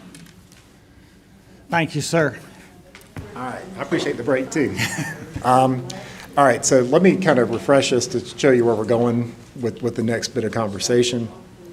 So we've gone through and we've developed these rankings of, these different segments. And again, these aren't projects. These are rated segments. We've got to string these together and build projects out of it using this ranking to guide us, right? So that's something I just want to be real clear about, that, just one red line doesn't make a project, is important. So let's walk through how we turn a segment into a project using that scoring, the logic we're going to use. So here's the steps. So number one, you identify clusters of near, high, and medium scoring segments. So you want to get as many as you can, right, in one pass. You want to find clusters that are near existing systems. The reason for that is if you have to go somewhere remote, you got to run a transmission main. That doesn't mean we're not going to do it, but if you were just focusing purely on return on investment, it's going to be cheaper to go closer to where your system is now than to build something further. That's the approach we used. We can change that, so we're all ears if you want to modify it. Connect the systems in a loop. We felt about that. We want to keep individual projects in a pressure zone boundary. If you cross a pressure zone boundary, you have to have special design to make it work, so we want to contain stuff in a pressure zone. If we go outside of your current pressure zones, we may need additional infrastructure like water towers, booster pump stations, and pressure reducing valves. We haven't evaluated any of that yet. I'm just letting you know if we go outside a pressure zone, that could happen. And finally, there's going to be projects driven by this that aren't going to be apparent from the from where we're putting the water lines. So as your system gets bigger, you need more water tanks, you need more booster pump stations. So we're going to have to look to make sure your whole system, the core system, is supporting the growth. We'll tackle that as part of the overall master plan. The scoring doesn't drive that. So just as a reminder. All right, so here's what we're going to do. We're going back to the 50-50, and I'm sorry, we're sticking with 50-50. I know y'all like the 70-30 better, but presentation's already done. So what we're going to do is focus on this little box. So the reason we're picking this is because you have a target-rich environment. You've got a lot of reds, a lot of purples, a lot of orange in that box. This little piece north of Mooresville looks pretty good. Marshville, I'm sorry. Yep, sorry. I got my north-south geography mixed up. So there's some other areas, but this is the densest. So that's why we're picking this, because that's where the most high-priority areas are. And again, this is just an example to illustrate how this works. This isn't intended to be the final answer. So this is a zoom in. So this is the area to the northeast of Unionville. So here's Grassy Creek, there's Highway 218. So project one, you see a lot of reds and purples and orange. That's example one. We're just going to show you how this works. So example one, you can see picks up a lot of red. You're having to pick up some of these green areas because you have to have a complete project, right? You can't just put a water line where it's red. It won't connect to anything. So this is stringing all that together in a loop. You're starting and finishing the project on your system. So that's what we want. That's a good thing. And you're picking up a lot of these high priority lines. So that's a 6.4 mile project. We're estimating it's a 12-inch. We have not sized this yet, so that's just what we're using for cost estimating. I'm not saying that's what the final will be, but it makes sense because you're connecting back to a 12, so it's a good assumption for what we're talking about. So that's a $17.2 million project. You would get 396 potential future accounts if everyone connected. That's 2040 population. If you looked at population today, it would be 334 accounts. So you can see this is one of those areas where I mentioned earlier where there's not a lot of growth. There's just already people there now, right? So we're going to look at some metrics in terms of cost per mile and customer density on the next slide. So pause with me while we get through looking at the layout. So the next one we're going to lay out is example 2. So that's this thing highlighted in pink or orange. So this is a shorter project, but it's picking up almost all red. So red means it's scored high. It's a high priority line either for wells or population. I can tell you in this example, wells is driving this score just because I know how the data was put together. So this is a 4.3-mile project. Again, we've assumed a 12-inch. For the record, in this example, you would build example 1 first and then example 2 so that you would have a complete system. But there's lots of ways to skin this cat. You could take part of example 1 and put it on example 2. So you could put this together lots of different ways. This is what we're doing for illustration. Anyway, I digress. So example 2 is 4.3 miles at $11.5 million, again, estimated for a 12-inch pipe. 169 potential new customers based on future accounts, 2040. 131 based on today. So again, some growth, but you've got a pretty healthy population there now in terms of number of accounts. So let me ask a question. We're going to get into the metrics, but any question on how we chose the routes, how the ranking influences where we're going to put pipelines? Okay. All right. So let's do cost comparison. So example 1, 6.4 miles at 17.2 million. We talked about the difference between 2040, 2021 populations. One thing I want you to look at is this 62 meters per mile, okay? If you had 100% participation, you'd have 62 meters per mile on that pipe. And that's pretty good. When you look at your other pressure zones, that's actually kind of on the high end. That's pretty good customer density along that line. But the thing we want to stress is we don't really know what your participation rate is going to be. So if we looked at the Shoreline program in terms of participation rate's about 33%. So let's go with that as, let's assume that percentage of people would connect if they were able to.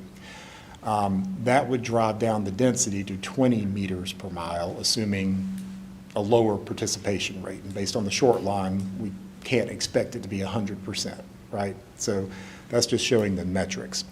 Second thing to look at here is the cost per account. So again, these are future numbers. All this is based on 2040. So you would be at $43,000 per new account would be the cost. If you had 100% participation, you'd be at $132,000 if you were at 33% participation. So, probably somewhere in the middle is where you're really going to wind up. To give you a point of comparison, the short line average cost per account is $50,000. The one thing that I will caution you on is I don't think that's an apples to apples comparison. Short line is generally speaking going to be smaller lines run down shorter distances that aren't going to encounter more complicated things like railroad crossings, trenchless road crossings, or maybe unusual property acquisition. So they're generally going to be per foot cheaper than like a main line on the road would be. So it's still good to see it as kind of as a point of comparison, but I don't think they're exactly apples to apples either. So I'm just putting that out there as kind of a cautionary statement when comparing the costs. All right, example 2. So example 2 is 4.3 miles of pipe, and that's at $11.5 million. We've been through the accounts. This one you have a little bit lower density in terms of meters per mile than you did for example 1. This is where the ranking comes in. This is example 2, just by nature of the data, that prioritization, and why we picked it, was driven by wells, not population. It does not have the same population density that example 1 did. So you've got lower meter density and you've got higher cost for per account that you're adding. That doesn't mean it's a bad project. That doesn't mean we wouldn't recommend it. That just means that's how the data works, right? Because there's less customers there. That's the way the costs work out. So this is how we assemble projects. Now we have to do this county-wide and we have to look at this more globally and broadly, but I wanted to just kind of share the methodology and let you see how the scoring, how that turns into projects and how that affects financials. So any questions or comments on what you've seen so far? So the 169 potential future accounts, that's new homes built? No, well, it could be. The 169, that's what the total would be in 2040. That's not on top of what it is today. That's the total. So you've got 141 homes there today, if you want to think about it that way. So you would be adding 151. 18. 151, sorry, yeah. So you've got 151 homes there now. In 2040, there'd be 169, so you'd be adding 18 homes is what the growth would be. The growth isn't 169, it's 18. Okay, so it's not 169 potential future homes along that 4.27 miles. It's, Potential accounts. Potential accounts, Says account. yeah. yeah. So that would be the homes that are already there plus anything new that might be built? Yes, sir. Okay. And then it's my understanding, I guess, that state regulations require that if a new home is built and there's water on the road, that they have to connect to that? There, I think, but there's a certain distance, unless anyone knows the clarification on that. Yeah, yes, sir. So currently, building code does require that if you have access to public water, now we define access as you really have to be close to adjacent. I mean, if you're 1 mile away, that's not necessarily access. But if it's down your road, if it's down your road. If it's down the road and your property's adjacent to that, we consider that to be access. Adjacent by, the line is transitioning your property or across the street. Or across the street, yes, sir. Okay. When we figure these, like, and I've seen this number a few times, so, for example, the water plant, that's $300 million along that whole project. Do we do a cost per potential customer with those projects as well? So if you took $300 million and divided amongst the cost of how many potential customers, because everybody who's on water now is on water, so that's all new, that would be all new customers.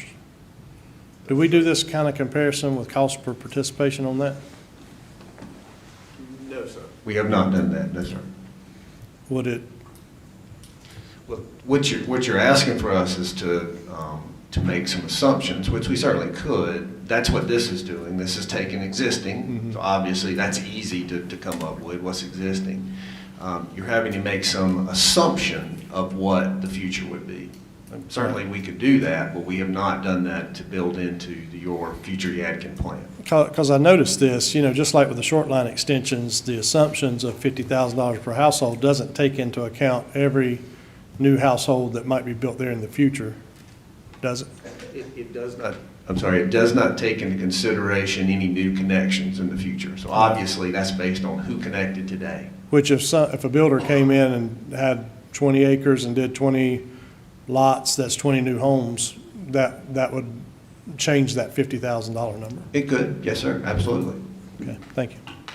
Does it also include the tap fees that are gathered from these customers joining the 169 or 151? Okay, thank you. Okay. Go ahead, All sir. right, well, let's keep going. How much can you get for a given budget? So that's really the big question. So when we're developing the master plan, what we're going to try to do is figure out what is an annual investment rate and take into account all your funding sources, right, that you want to have for the water system. And we want to plan the pace of system expansion around that. That's how we make sure that it can match, your pace of cash flow. So we don't need to make that decision today. That's something we're going to analyze, but I did want to put this out there just to give you an idea about how much dollars buy. And don't think of these as one project. Think of all these as, there could be a group of projects that add up to this amount. But we've done this for a 12-inch diameter pipe. If it's an 8-inch pipe, it'll be less. But $2 million buys you a little bit less than a mile of pipe. $30 million buys you about 11 miles. So that, just as a point of reference, the two example projects we looked at could be funded for that kind of investment, actually a little bit less than that, just to give you an idea. And then on up to 100 million would get you 38 miles of pipe, and that, again, is at the 12-inch diameter, and we talked about the range and cost estimates here. So if it's if you went with 8-inch pipe, it'll be lower. If you went with 16, it'd be higher. But just to give you an idea of scale of what investment buys.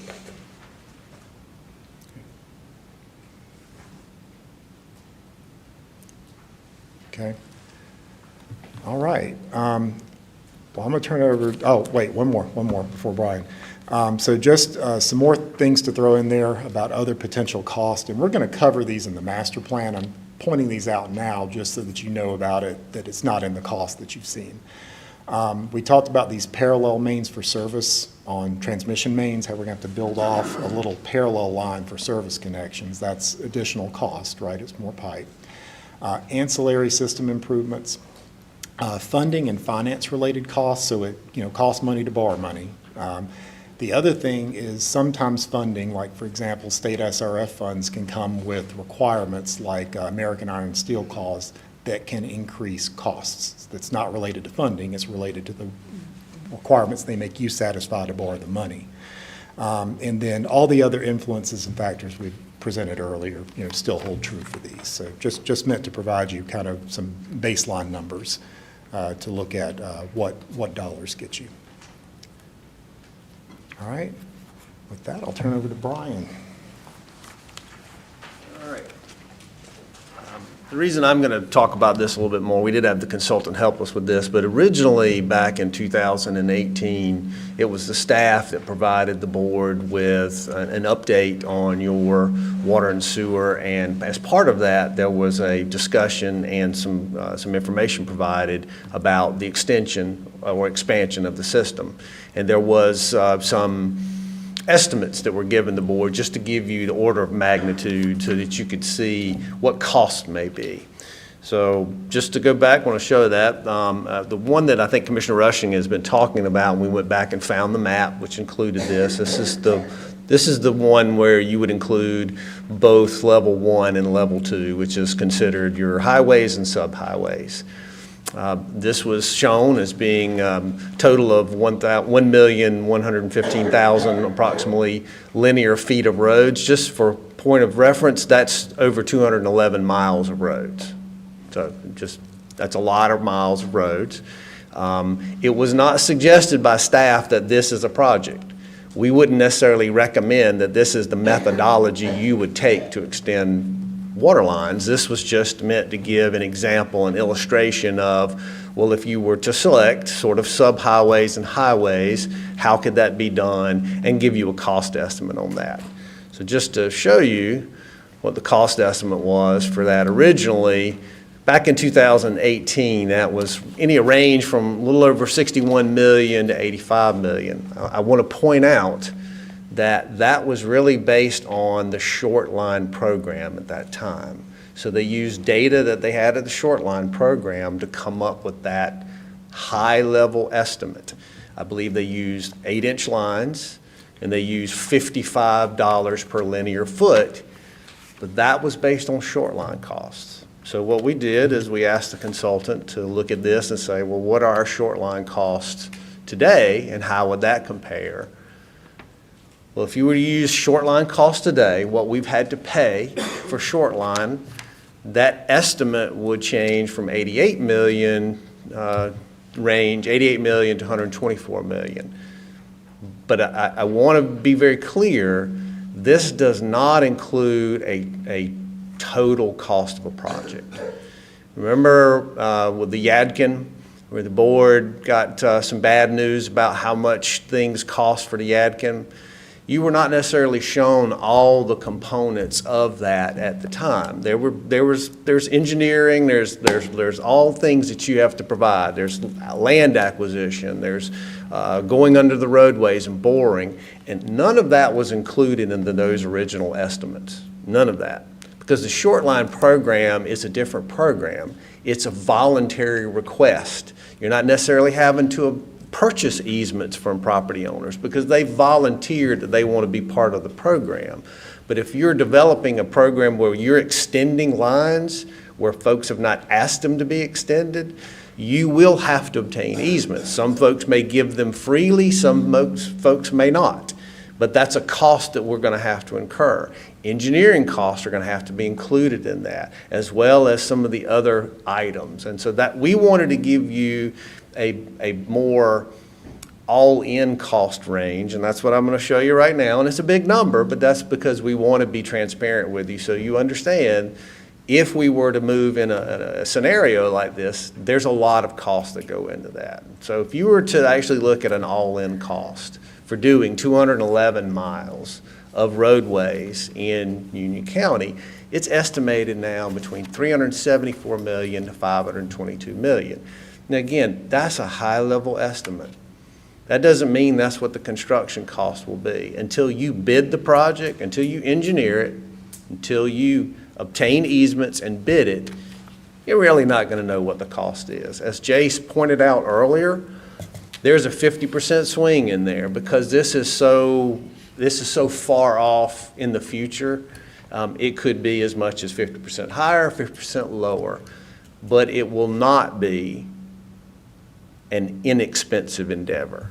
So I just want the board to understand that that's why we show you this, is because when you make decisions for us to extend water, however you decide for the methodology for that, it's about a commitment. How do we make that commitment?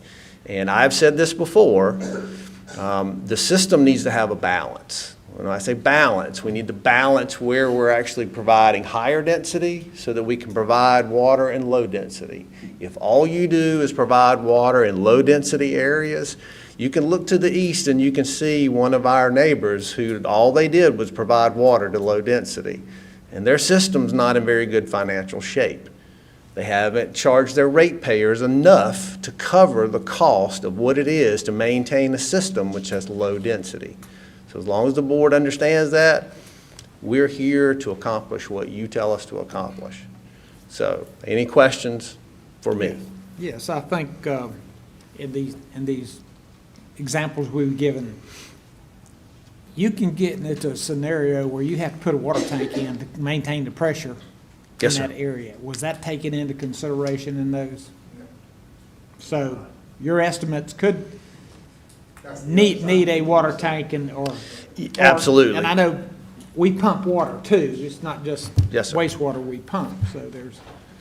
Yeah, those are very good points. This is not an engineering solution. This is a very high level, and the presentation that Jay gave is high level. There are a lot of factors that we will have to look at when they model the system and say, well, okay, we're going to need a new tank in order to provide adequate pressure. We're going to need a pump. Those are things that will come out of the master plan, but ultimately the board will have to give us some direction on how do we accomplish this system expansion. What is it that you want for your criteria for us to look at how do we expand the system over time? The master plan is about providing a financially feasible way for us to put in water and or sewer in this county over time. Commissioner Rushing has pointed out that there are other funds available, and that's good. That's good that there's other funds available, but ultimately over time, the system will still have to come up with its own funds. There's not enough money to do that for free. We're going to have to put our own dollars into it over time. Okay. Mr. Chairman. Mr. Rushing. Thank you. Brian, when this estimate was given to us, what if we would have made the decision then to go ahead and go through with that? What if the board would have voted at that time to go with $60 to $85 million and then set you on that path? Well, number one, we would have gone on that path, absolutely, but I think you would have been disappointed that you would not have accomplished as much as you thought you would have accomplished. And that's the concern I have, again, as a county commissioner, making decisions based on information coming from our staff, from our Public Works Department. And I know that you weren't in the department then. Certainly. You were in planning, and you didn't have anything to do with that. But, you know, when I look at the sewer plants and the pump stations and all the things that come along with sewer, we've been given an estimate of $120, $130 million for a new sewer plant. Certainly. Does that include engineering? Does that include all these other costs? I mean, when you're talking about the cost going from $60 million to minimum $374 million. Sure. That's a substantial increase in an estimate. And Yes, sir. And I get, you know, a few million here or there, whatever. And I get that the costs go up every year. They've gone up every year. $18 million is the number we were given back in 2004, I believe. So to do what we were talking about in 2004, 18 million, 60 million in 2018, 19, and then now you're saying that that cost was not estimated correctly by our Public Works Department. And please don't take, not estimated correctly is not how I would interpret that. I would say if you gave me a cost repair of $65 on my car and then came back and said, no, it's going to be $374, that would be a difference Right. to me. I want, yes, sir. I want to point out, the staff was, in my understanding, they weren't intended to show you that as a project they wanted you to do. It was So just they to didn't give take you it an order seriously. of magnitude. They didn't take the request of the board seriously.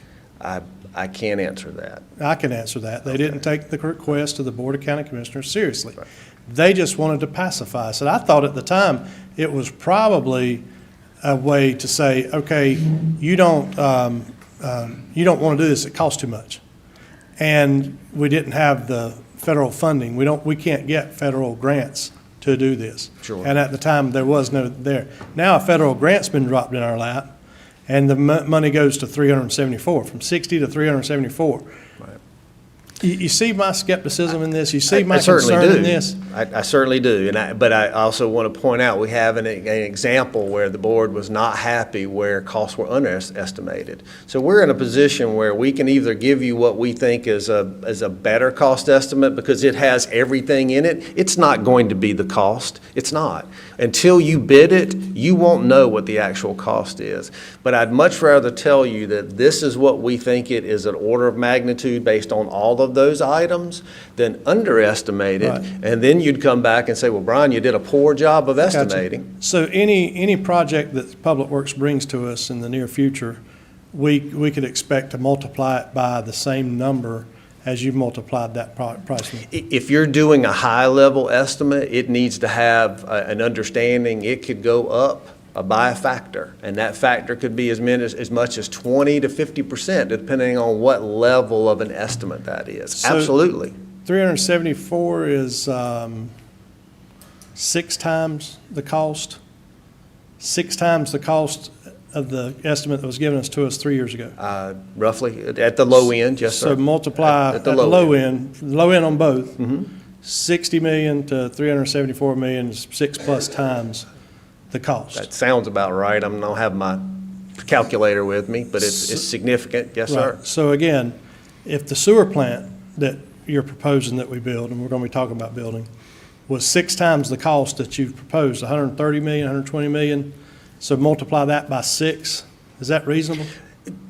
No, and what I've asked our staff to do is when they give you an estimate, that they try to include all of the items in there that we think will be a part of the cost. Obviously, there is still the opportunity for that number to be higher than 120, 130 million. We don't know what inflation's going to do. We have no idea what the construction market's going to be. I think it's probably easier to say it's more like a 25% swing.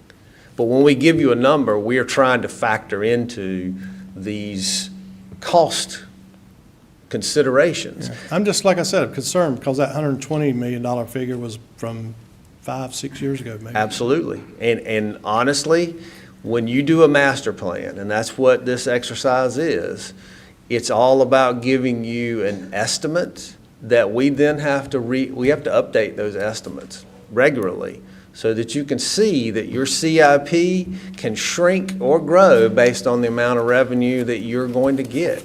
It's all a point in time. If I give you a 5-year CIP, understand the first year is pretty good.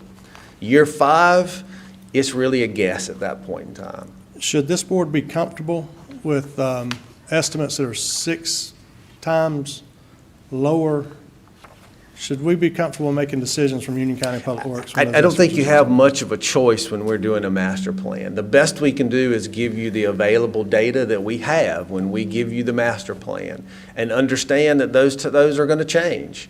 And if your goal is for you to know exactly what the cost is, we're never going to meet that goal for you, never. And I got that, and it was $200 million for the Yadkin project, and I was supportive until we got surprised with $100 million Absolutely. more than the $200 million, and then I quit supporting it. I understand. Because at some point in time, you have to say, wait a minute, this we can't do things at any cost. And if you were to say putting water to the this was the price to put water all over the county 3 years ago. This was the price. This is what you're giving me just to do a few roads. 211 miles. Yeah, so we could have done the same, we could have done the whole county back then, if, according to the estimates we were given by our staff. I would say those were probably, again, not an all-in cost, if I had to guess. Well, I would have made an all-in vote back then. Yeah. Well, first off, I don't think that we would ask you for a project without having a more better defined cost estimate. We're not suggesting that that's a project you should do. Well, I We're know merely you're not. taking the information and showing you that Right. based on all of these factors, this is a potential cost estimate. That is not what we would recommend the board to do. We would recommend that you select a methodology for how we actually expand the system over time. Right. And we pick areas and we expand those areas, not just that we run lines for the sake of running lines. Right, and when I've talked about this and when we discussed this is always a project that's gonna take years to complete. Certainly. I mean, it's gonna take, and some roads, there are some roads in Union County that maybe the people don't even want water down the road.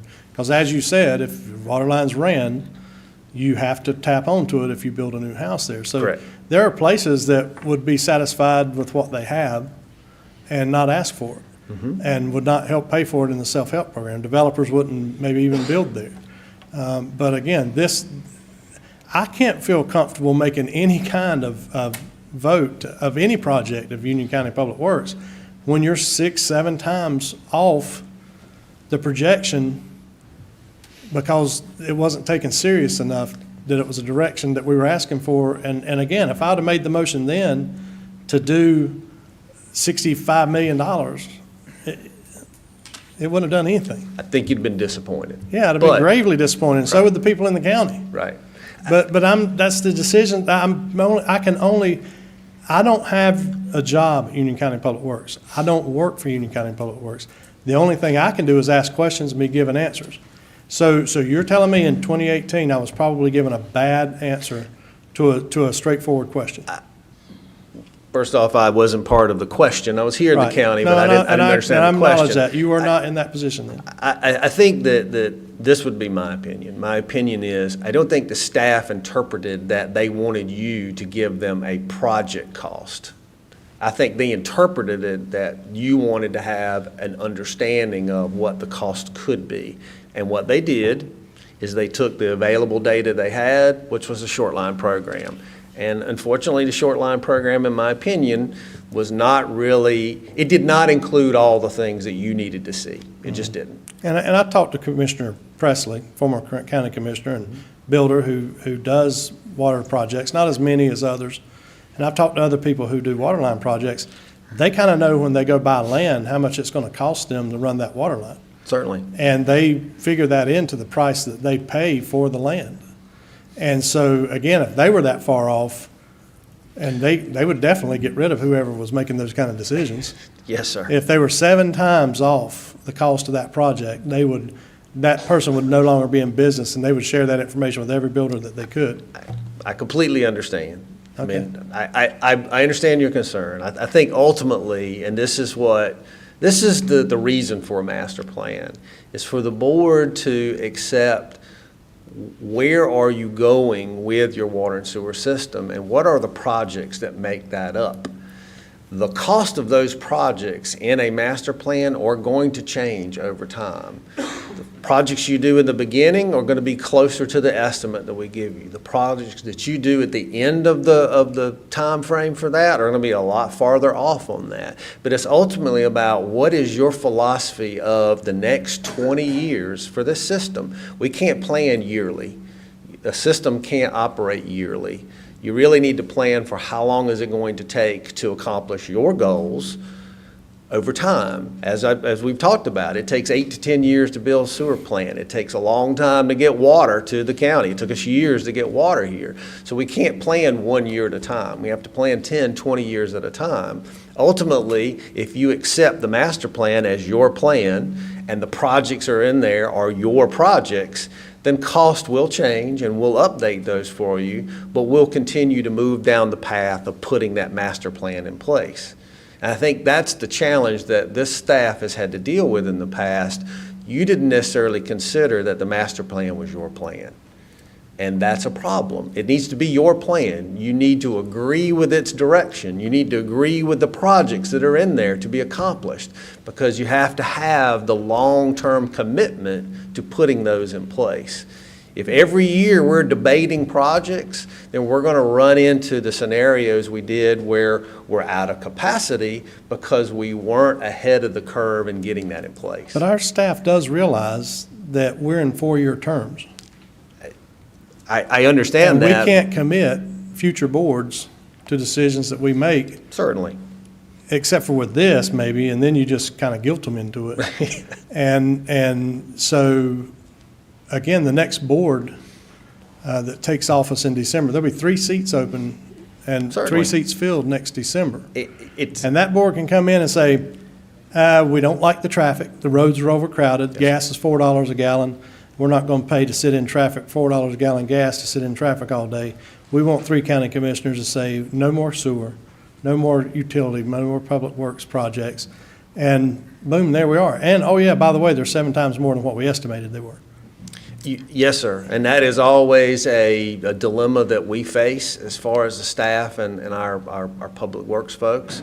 But as you all know, permitting, design, and construction for anything we do doesn't take a year or 2. It literally takes years to put that in place. And it's the nature of the beast. And pump stations, when we're doing pump stations, we don't make those decisions on putting pump stations in, right? That is true. Yes, sir. So, but those pump stations are maintained by the county once they're turned over to the county, correct? That's correct. Yes, sir. Are there any plans in the master plan for more pump stations? For sewer? Because the master plan isn't that far along, obviously that would have to come back to you for, are there areas that we recommend that you consider pump stations? But that would have to come back to you as part of the master plan. And We're we'll not be- that far along at this And we'd point. provide water for those areas too. We would have to be able, because again, as Jay said, if you want to serve outside of certain areas, you may need an elevated tank. You need a pump station. Inside certain areas of our county, you may still need another elevated tank or pump station because of the hydraulics. So we're not that far along to give you those answers, but it's our intention that you have that information to make those decisions. Brian, I'll have to say that I've been here for 9 years, and I've seen some of the things that concerns Commissioner Rushing. But I've also seen, since our current administration took control of this, and the transparency y'all have provided to us. Like I said, I'm building a home right now. I had a 30% contingency on the cost of that home. I'm very nervous about it now because of the environment today. But I want to make it clear that I have faith in staff in providing the best information. We have to wait and hear. I mean, tomorrow's going to change. We don't know what tomorrow's going to do. We can't get steel. We're having trouble getting steel. And Jay, I think you mentioned that. That's a big factor in the cost. But I want to tell you, I have confidence in your staff. You have talked to me. And I know that, and I work on the Catawba board and the Yadkin board with Hung Lee, and straightforward, and I appreciate that. But I know that, we're gonna have to continually monitor. One thing I have a problem with the master plan isn't in concrete. Yes, sir. It's something that, as things change, we may have to modify 2 to 3 years from now. But I agree with you, we need to plan ahead. Back in the mid-2000s, sewer plant was turned down. If that sewer plant had been built, we wouldn't be having the constraints that we have right now.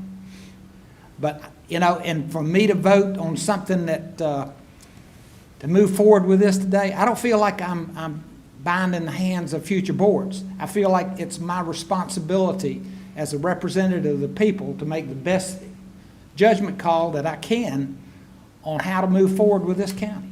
Certainly. And I just want to thank you and your staff. Jay, you did a great job, and we didn't get some of the detailed information that you provided in years past. prior to this administration. So I just wanted to clear that up. I'm very pleased with staff.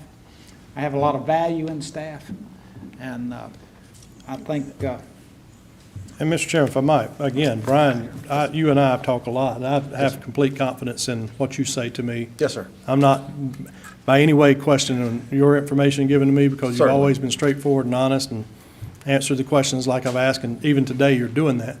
So please don't misunderstand that I'm condemning Brian. Brian was not here when this estimate was given. We may have some people still involved that are still with us, but Mr. Chairman, in building your house, if they came back and told you it was going to cost 7 times what they said it was going to cost 3 years ago, you would drop the deal. okay. well, Yes, sir. Unless you have any more questions for me, I just. That's fine. I think next on our agenda is Mr. Shutek, Director of Engineering for Union County, to provide status report on the capital improvement program. And I think that will help clear up some additional information.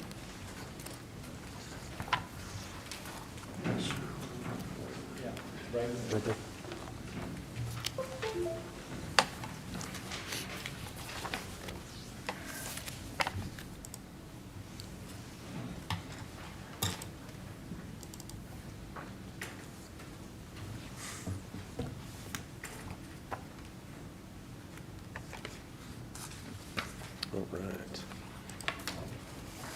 So technology is working for us today.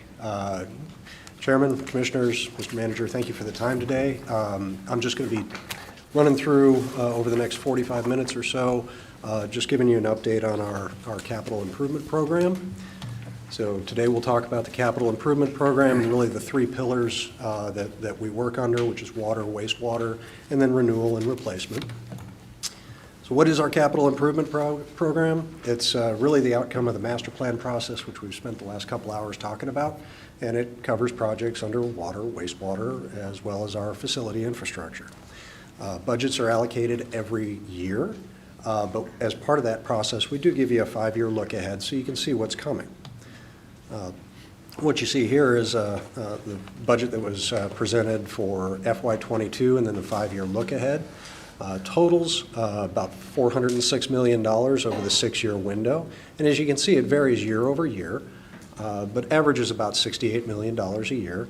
There's 2 notable years here that I'd like you to pay attention to, and that's FY24. You'll see we're well above the average, as well as in FY26. And there's good reasons for that. FY24 includes construction funding for the East Side Transmission Main, or the 762 zone pressure 762 pressure zone transmission main, as well as construction costs for the expansion at 12 Mile. So that accounts for a large majority of that capital plan. John, when you mentioned a pressure zone, kind of tell us where it is a little bit too. I mean, that's, I know it's second nature for you. The 762 zone is, it's the transmission main coming from the Yadkin plant and coming down to the 74 corridor through in the Wingate area. Okay. That's the one that we added a year or so ago. Yes, sir. Moved it up on the That, schedule. that is correct. So, and then in FY26, you see there's a significant increase there, and that is solely due to the planned expansion of Monroe's wastewater treatment plant and our expected participation in that project. So, and I would also note that the budget shown here do not include a future wastewater treatment facility. So when and if that is decided upon, that'll have to be programmed as we move forward. So you got $100 million for Monroe's expansion that, The allocation is approximately $67 million in FY26, is based on that our something we'll expected have to do if we participation. move forward with the additional wastewater treatment plant we've been discussing? Participation in Monroe's expansion is still expected. That serves the east side. The future wastewater treatment facility is a part of the Crooked Creek or Lower Crooked Creek service area. Okay, thank you. Sure. So, as I mentioned, there's really 3 pillars here that we'll talk about, and I'm going to go through some of the projects on the water side of things first. So, we'll touch on the Yadkin Regional Water Supply Project, and that's going to encompass the raw water and finished water infrastructure projects, which we have under construction now, as well as the future East Side or 762 pressure zone transmission main.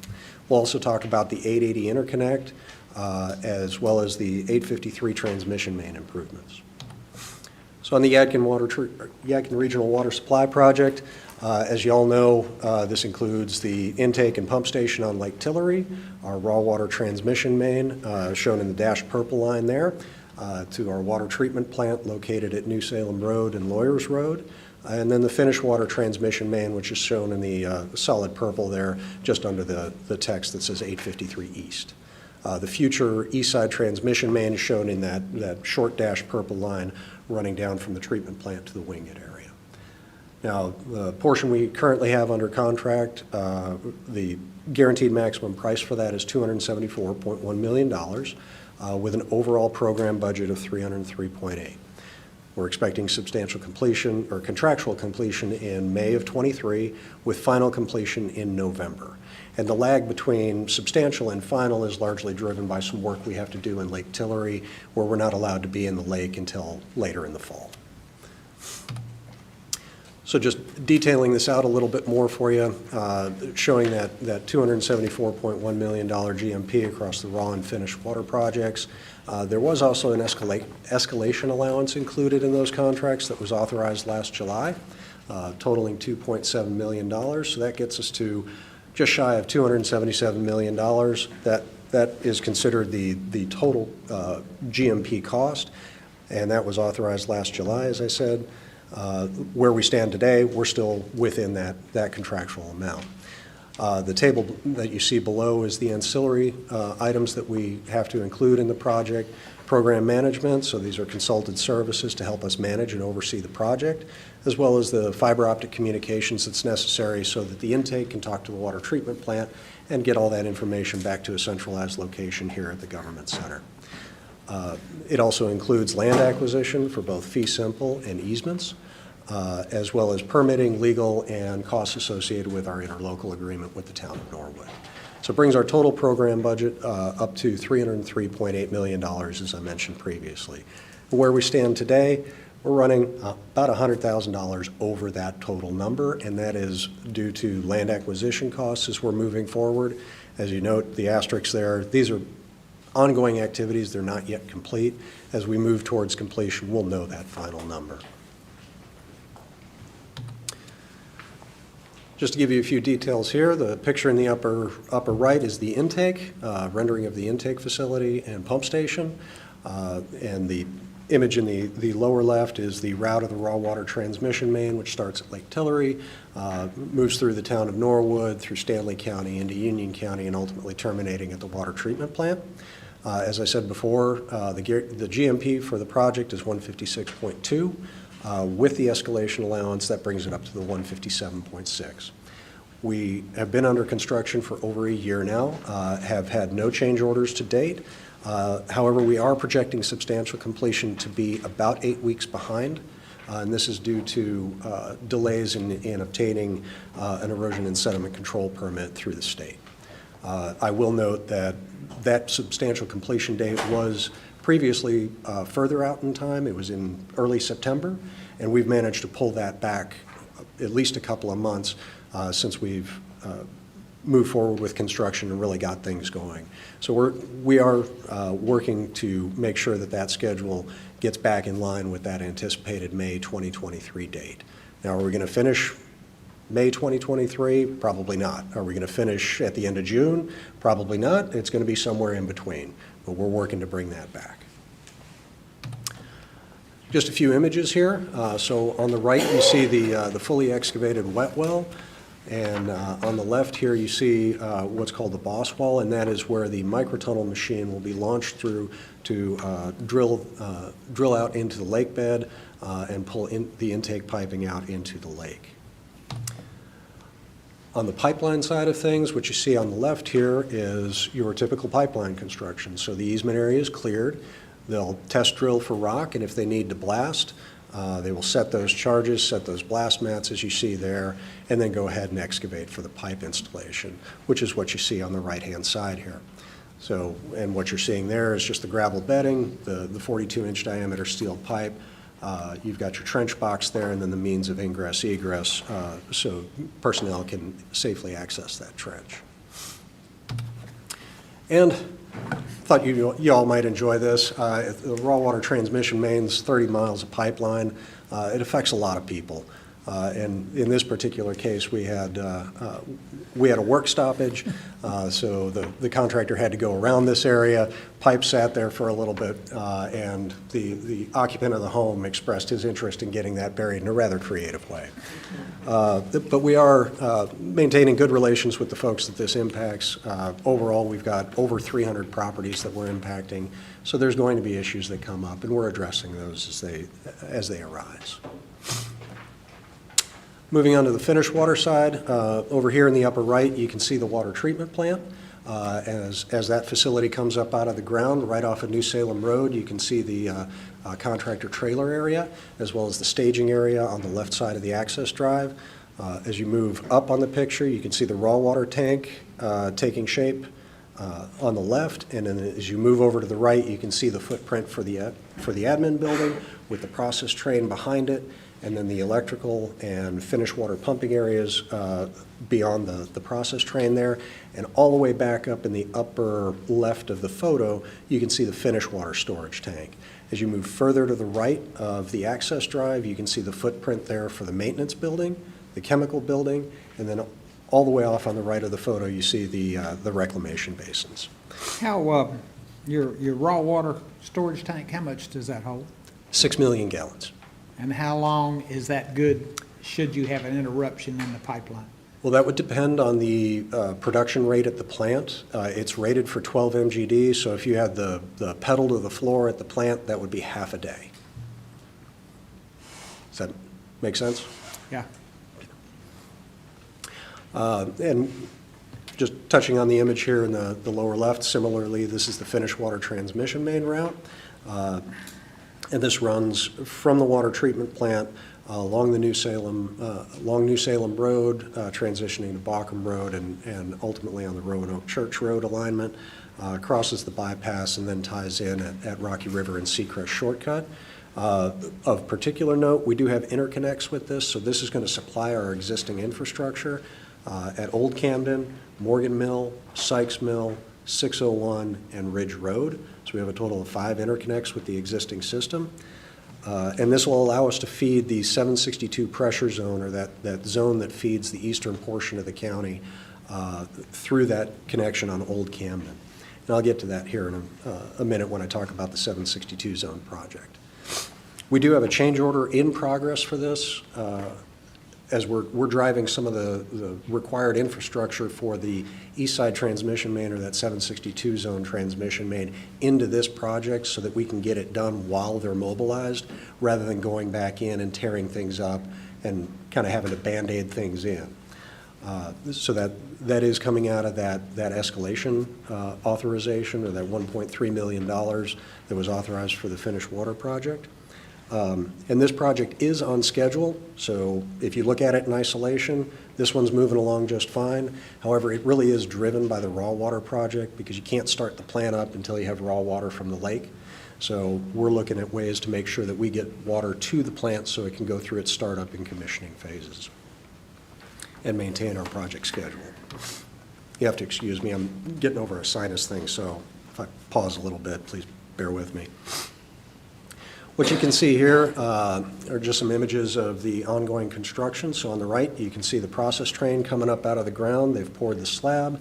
You can see the reinforcing steel there, and they're bringing the walls up in segments. And then on the left, you can see installation of electrical conduit. This is into the chemical building. And then on the finished water transmission main, what you see here on the left is a trenchless crossing, and this is of New Salem Road near Rhea Hamilton. And then what you see on the right is the installation of a high-density polyethylene casing pipe, or HDPE casing pipe, and that's where we're crossing one of the Piedmont natural gas pipelines. So that brings me to the last project under the Yadkin umbrella, and this is that east side transmission main. So you can see the image there is the schematic route of where this pipeline is going to go. It comes from the water treatment plant, generally coming down Lawyers Road and Mills Harris, down to the 74 corridor in the Wingate area. It's about 41,000 feet of pipe, and it's planned to be 24-inch in size. We also have improvements at the Olive Branch Booster Pump Station, which you can see there over on the left of the image. And this will allow us, like I said, to feed that existing pressure zone from the Yadkin plant in the interim until this main pipeline is built. Total program cost of about $31.5 million. And like I mentioned before, we are working on a change order that's driving some of the required site improvements into the Yadkin project instead of this one.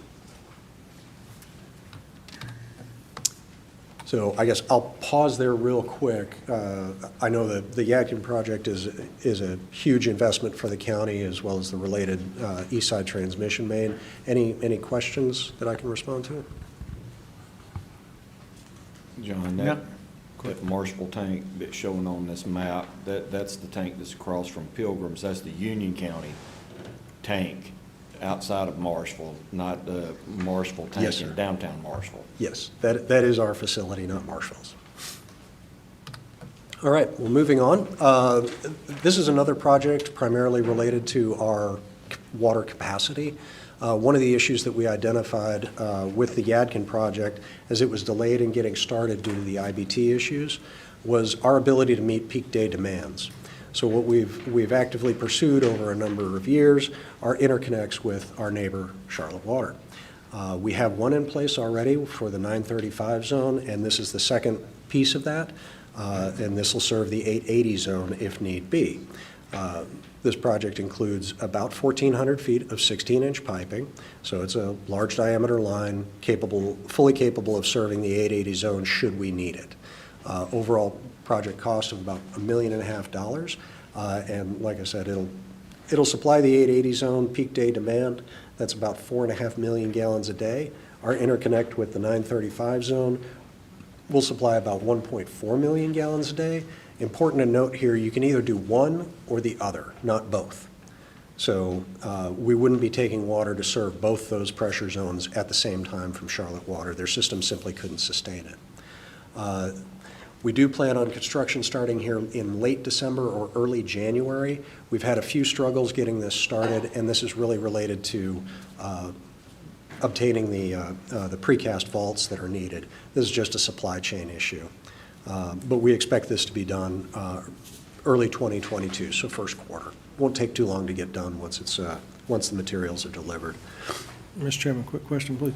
Yes, sir. And that connection is not to supply any water to Mecklenburg County, correct?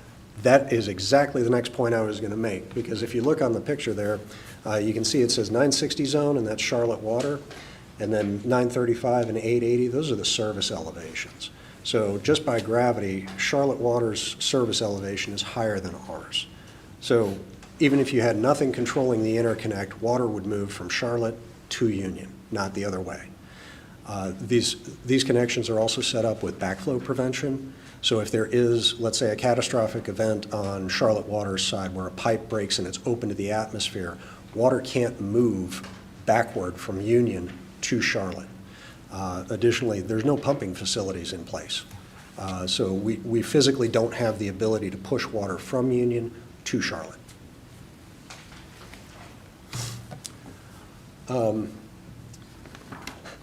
Moving on to the 853 transmission main projects, I'm going to try and talk about these relatively quickly, so I'm going to stick on this slide and then kind of skip through the next few, just in the interest of time, because I do want to get through the wastewater side of the presentation and the R&R side. So overall, this is a long-term program, includes roughly 12 miles of pipe, so you're talking about 4 miles of 36-inch pipe, roughly 8 miles of 16-inch pipe in the areas that are highlighted here. The program is broken out into phases. So presently we're working on phase 1, which is the piece on Rocky River Road and a short segment along Seacrest Shortcut. This serves as the connection point for the Yadkin finished water transmission main there at Rocky River and Seacrest Shortcut. That is, like I said, presently under construction and planned to be complete in the first quarter of 2023. Phase 2 is shown here in red, and that's on Seacrest Shortcut. Really, what this does is finish out that loop connection between Haywood and Seacrest Shortcut and brings that up to Unionville Indian Trail Road. That is presently in design, and we expect putting that out to bid in the second quarter of next year. The third phase is on Waxhaw Indian Trail Road that runs from Potter up to Old Monroe Road. And this is a substantial length of pipe. It's about 17,000 feet. And we're getting that going right now, so we plan on that being through design by the end of next year and out to bid in late 2022 or early 2023. Now, the main segment here running down Old Monroe Road is broken into three different projects, and that's Phase 4, 5, and 6. Phase 4, which is the piece from the county line essentially down to Wesley Chapel Road, is included as part of NCDOT's Old Monroe Road widening project. So they are presently working on right-of-way acquisition and design. They are planning to start construction in 2024. However, as we all know, DOT projects tend to shift in time depending on their available funding. So we are trying to roll with the punches on that. But completing these improvements as part of a DOT project is a tremendous benefit to the county. We realize a lot of savings in these projects.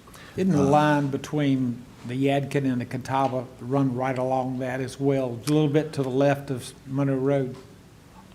So I'm going to get to that in just one second, so if I can put a pin in your question, Not a problem. I'll get to it. Phase 4 and 5, I'd like to point out, these are also related to DOT projects, so we'll be working with them to get these lines installed. But those are programmed for further out in the decade, so they're not planned to start until, I believe, 2028. So those are longer term. Overall, as you can see, it's a significant investment in water infrastructure. It's about $64.5 million. And Chairman Helms, to address your question, so you have the Yadkin water treatment plant, you have the Catawba water treatment plant. And what you're seeing here in Phase 1, that 36-inch piece on Rocky River Road serves as the final link between the water treatment plant, that finished water transmission main we saw earlier, and this connects into our existing infrastructure that feeds up to the Watkins Booster Pump Station. So you've got large diameter piping all the way from the Catawba plant to the Yadkin plant. And this is planned for a reason, so that if there's an issue at one facility or another, you're able to feed the system, maybe not its full demand, but at least provide some resiliency and redundancy to it by having one plant available to serve the entire system. Does that answer your question? Yeah, well, that line, and that's the reason I was asking it, because I know the two are joined. Yes. But they're not going to be flowing unless there is a catastrophic shortage in either section. That is correct. So, it was mistakenly said that we were putting all this Yadkin water over to the west, and that's not the case. We are just providing ourselves a redundancy if we lose either the Yadkin or the Catawba. Yes, from an operational standpoint, and I'm going to just go back real quick to get the graphic up here. So as you can see here, so you got the water treatment plant there on New Salem Road and the finished water transmission main coming over. You can see the T symbol right below 75 on the far left of the map. Those are the Sims Road tanks, so that's the main line coming from the Catawba plant. And it continues on up there and eventually ties into the Watkins Booster Pump Station. So we're providing that connectivity, or spine of the system, so to speak. The water treatment plant, the Yadkin water treatment plant, is actually going to be governed or controlled by the Highway 218 tank. So its paste production is going to be ruled by the elevation in that tank. So the demand the system is seeing in that area is going to be controlled by the Highway 218 tank, not the Stallings or the Indian Trail tanks. Does that all make sense? But once it's completed, all those tanks will contribute to the Yadkin water supply in that area, the pressure and is that a fair statement? Yes. So the Yadkin treatment facility is going to supply a finite area. We have to isolate it for normal operations from what would be considered the Catawba Basin. So where that's going to occur It's generally along that Old Monroe Road corridor, but we have not decided where those isolation valves are going to be. Okay. That finite area, what is that finite area? Well, as you can see, the Catawba Basin and the Yadkin Basin are indicated on here by that kind of greenish dashed line moving north-south. Right. So the Catawba Basin is obviously served by the Catawba River Water Treatment Plant. The Yadkin Basin is going to serve what's largely indicated as the 853 East and a portion along the Monroe Bypass. So we're looking at isolating that facility generally along the 74 corridor. There's kind of a gray area in between Old Monroe Road and 74 where you have some areas that'll be served by Catawba, some that'll be served by Yadkin. That purple line that goes west to western Union County, how many gallons a day can that transmit? Well, it's a 36-inch pipe, so its capacity is significant, but it would depend on the size of the pumps you put behind it, ultimately. So it could transmit 23 million gallons a day, correct? That's what we were told by Aubrey Lofton. That is a fair estimate Yeah. at a reasonable velocity, And the yes. IBTs for how many millions of gallons a day? 20, depends on how you think about it, but 23 is the number. I think what Commissioner Helms was getting to as well is that interconnect, the interbasin transfer can be managed through, it doesn't matter that Yadkin water makes its way into Catawba River as long as that much Catawba water replaces it. Is that correct? On a day-to-day basis, what you're doing is you could average out. I think that's where he's getting at is if we had a catastrophic incident in Catawba and we needed water in Catawba Basin, that's what he's talking about. That interconnect was sold to us as being a backup that could provide emergency water for the Catawba Basin. But over the time, you would have to average out and get that water back into the PD Basin. So in the event of, if you were to have a catastrophic event, our last consideration is going to be the IBT. Our first consideration is going to be supplying the system with water and maintaining, pressure in the system. Right. So I guess to respond to your question, yes, that is an That can be accurate averaged out. It's not that a drop of Yadkin water makes it into the Catawba, it's that it can be averaged out. Because we have an IBT from Catawba into Yadkin where we can bring water across, we just have to give so much back. Mr. Rushing, I think Yes. in an emergency situation, the IBT considerations are, well, they're not considered because Right. it is an emergency situation. Right. So when you look at the IBT, I think those are factored out. I mean, we'll get back to you. It's been said in the past that by these projects that we could manage the IBT. That is why we have that boundary pressure zone to help us manage the IBT. I want to point out, I think what they meant is they want to manage the IBT that we have with Catawba, not the IBT with Yadkin. Yes. This is manage the IBT, which is the Catawba water. We're not to push any Yadkin water into the Catawba. We don't have an IBT to put water into Catawba. No, don't misunderstand. The connection there is not to do that. That's No, correct. It's not to do that. It's for emergencies. It's for emergencies but that can be evened out because we have 5 million gallons a day, but we're sending probably 8 million gallons across and we're sending 2 or 3 million gallons back a day from Catawba. So you're managing it with your flows. That's correct, yes, sir. But I just want to make sure we understood which IBT we were talking about. Right. Well, we can't send water back to Yadkin to be processed because there's nothing there to process it. Yeah, you have Crooked Creek and Which a that few other passes. plants. Yeah. Well, All right, go ahead, sir. the Catawba IBT is generally managed with our Poplin Road facility. Yeah. So as water comes over, wastewater is returned. So I'm going to bounce through these next few slides. And I want to stop here and just kind of run through the project schedules to give you guys an idea of context here. So starting at the top, working with the Yadkin projects, we've got the raw and finished water projects like we talked about being wrapped up by the end of 2023. The darker color you see here is construction, lighter is design or permitting phases.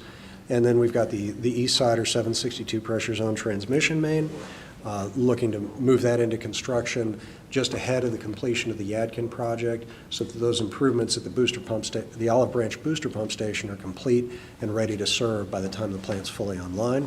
Then we'll move into the transmission main construction. Like we talked about, the 880 zone interconnect, that's just kind of a standalone project, looking to have that done the first quarter of 2022. And then the 853 transmission main projects, what you see here is the typical approach when you've got a large-scale investment in conveyance infrastructure, is you're moving from design and construction phase over phase in a rolling cycle. So you start on phase one, it gets into construction, you start on phase two design, get into construction, so that these are rolling over time. And then you can see, as I talked about, phase 5 and 6, the last segment on Old Monroe Road, those are further out in the decade, obviously subject to what NCDOT's schedules ultimately are. So now I'm going to move on to our second pillar, so to speak, wastewater projects. So I'll talk briefly about the 12 Mile Creek expansion, the Poplin Road pump station project, Crooked Creek interceptors, Crooked Creek and West Fork interceptor improvements, as well as the Waxhaw sewer improvements. So starting with the 9 MGD expansion out at 12 Mile, what you're seeing here on the graphic is what was constructed as part of the 7.5 MGD expansion is shown in red. And then what we're planning as far as the 9 MGD expansion is shown in blue. So we're going to be doing work at the influent pump station, adding some equipment in the blower building, as well as making some improvements in the secondary treatment process, all in order to bring that capacity up to 9 MGD. And of course, it's also going to include all the related site work, mechanical improvements, electrical controls, that type of thing. The overall project budget's $26.3 million, and this is required to meet current and future wastewater demands.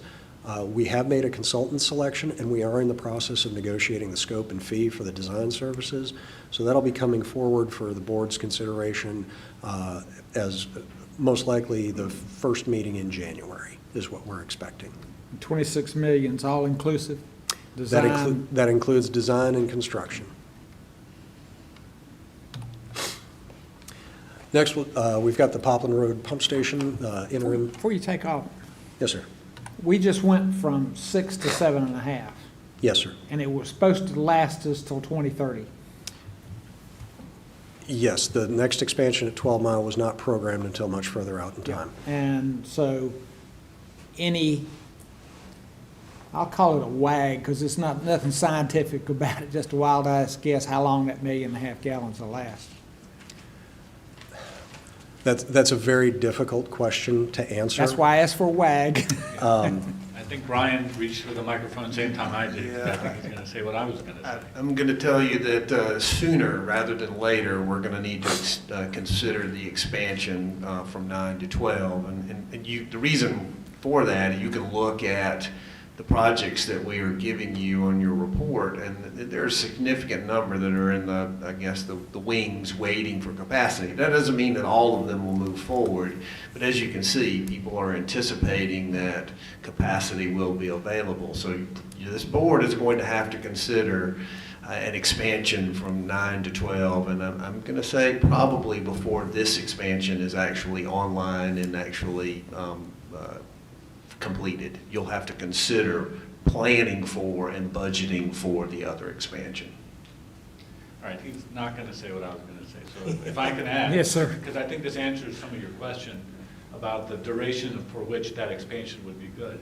If you recall the 2016 master plan and the updates to it, it did call for the construction of a northern wastewater treatment plant that would take Poplin offline. So that 12 Mile would gain an additional 1.5 MGD in capacity, because you wouldn't be sending the flow from Poplin down to 12 Mile. So that would have extended the period of time for which 12 Mile would be able to serve additional flow capacity. That's why you see some of that duration being out to 2030. Okay, good. Thank you, sir. Question, Mr. Chairman. Yes, sir. This 26.3 projected budget, when was that projected? We put that together based on information from one of our design consultants, and that was earlier this summer. Earlier this summer. What was it? Because I know this has been on the books for a while. What was it in 2019? I don't know that off the top of my head. I can get that for you, though. I remember that number, close to that same number throughout, ever hearing it. Again, is this going to be 7 times the cost when we actually get ready to start bidding it out? Do we project this, or is just water an anomaly that it's 7 times higher? This estimate is based on the best information available to us at the time it was generated. Yeah. So to answer your question, we'll know what the market is going to tell us the project will cost at the time that it's bid. We have. So when it's sewer, we get closer projections. We should have closer projections on the sewer plants than the water. I wouldn't characterize it that way. Understand that we just went through an expansion, and the expansion actually had a cost, and we were able to use that information, and that's relatively recently. Right. So we were able to use that information as well as the consultant to come up with a projected budget. It is projected. Obviously, it could change. We understand that once we get a number from the consultant, that's the number we'll have to deal with, and the actual bid prices. But yes, we have a little bit better information simply because we were working from a project that was already completed. Aren't contingencies built into these budgets? Yes, sir. We do try to build some contingency. How much? I don't recall. We can try and get that, but I don't recall what the number is. Okay, thank you. I'm sorry, go ahead. No, that's quite all right. Appreciate the questions. Another project kind of on the wastewater capacity umbrella is the Popland Road pump station, the interim improvements there. As we've talked about before, this includes an equalization tank as well as the transfer pumping facilities to move that flow from the pump station to the EQ tank, as well as the conveyance piping and other electrical, mechanical related improvements required to complete the project. Now, we need to do this in order to manage our wet weather flows there. What the EQ tank does is it drops that peaking factor that's used, so it also allows us to continue permitting for additional projects as they come into the Popland Basin. This is also the facility that helps us to manage our grandfathered IBT with the Catawba River Basin. Overall project budget is just short of $16 million. We're looking to take delivery of the GMP here later this month, with construction moving forward in 2022 and wrapping up in 2023. We are seeing a couple of challenges here. Obviously, we've got a tight time frame for this project. It is desperately needed in order to meet the capacity demands that are being placed on the system. So we've got a short turnaround time to get it built. So we're working our best to make sure that that happens. We're also fighting cost escalation. As we all understand, construction market has seen significant variation in materials and labor. So we're going to be fighting that as we move forward. Our next steps for this project, these should have been put in a different order. So our first thing is to take delivery of the GMP and hopefully get that accepted right off the bat, provided that the submittal is clean and within our budget and there's not a lot of back and forth that needs to happen. If there's some negotiation that needs to happen or some protracted discussions about terms and conditions, then we're going to be looking at the potential for early procurement of materials. So this really won't save any cost, but what it will do is save time. So while we're working with the design builder on the final contract for the Phase 2 construction, we can go ahead and procure those materials, get them ordered, and make sure that they're here when we need them. Looking forward, we're starting construction here, as I said, in the first quarter of 2022, provided everything goes as planned. Oops. Now we've got a couple of projects on the conveyance side of things. So talking about the Crooked Creek Interceptor improvements, what you're seeing here are wholesale upgrades to the piping system or collection system in the Crooked Creek Basin, starting in the red, what you're seeing is Phase 2 of the overall improvements. And this runs from the existing plant all the way up, as you can see, along that conveyance corridor, up to roughly 74 and Indian Trail, Chestnut Lane area. It includes, total program includes just over 5 miles of pipe, ranging in size anywhere from 12 to 27 inch. And we've got the interceptor replacements broken out into 3 phases. And looking at this, you're probably asking yourselves, where's 1 and 3? Well, 1 and 3 are really significant investments in rehabilitation or I&I abatement, which I'll get to in our R&R section. So overall, this represents about a $32 million investment in the basin. And again, like I talked about before, this is a phased approach. So you're seeing these projects move forward in a rolling cycle of design and construct, starting in 2021 with Phase 2, and then moving forward with 4 and 5 in the coming years.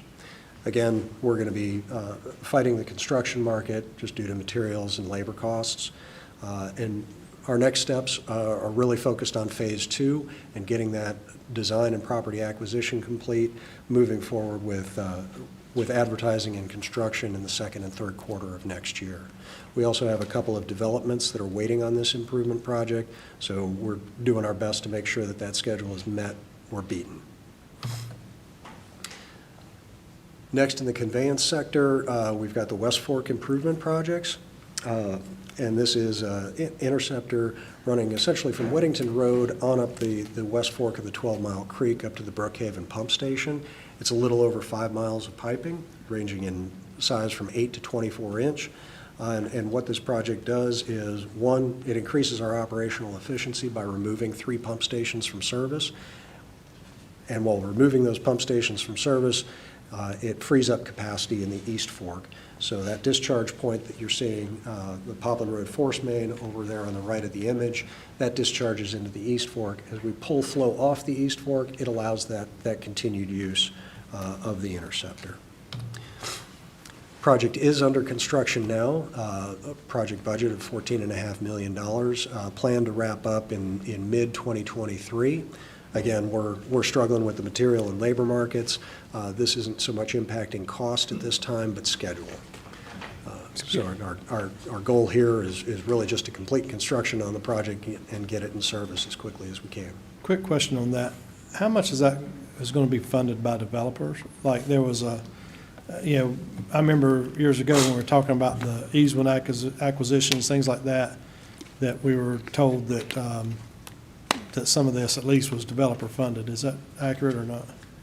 This has been a capital project on the books since I've been here. So I'm not sure why that would have been conveyed as a developer-driven project. Do you remember that, Mr. Chairman? Yes, I do. Your previous boss made that commitment that that's what was going to be done, which was incorrect. And some of the incorrect information Commissioner Rushing talked about earlier. It is what it is. Okay, fair point. Okay? All right. Would that be, that $14 million for that, that's, when was that estimated? That was actually the bid cost. Okay, so that's actual cost. Yes, sir. Okay. Next, we've got the Waxhaw sewer improvements, and this is essentially the relocation of an existing pump station. We're extending some gravity sewer to bring that pump station further south and make it more accessible. And then we're transferring that flow from the existing collection system that goes through downtown Waxhaw over to the newly completed Blythe Creek Interceptor.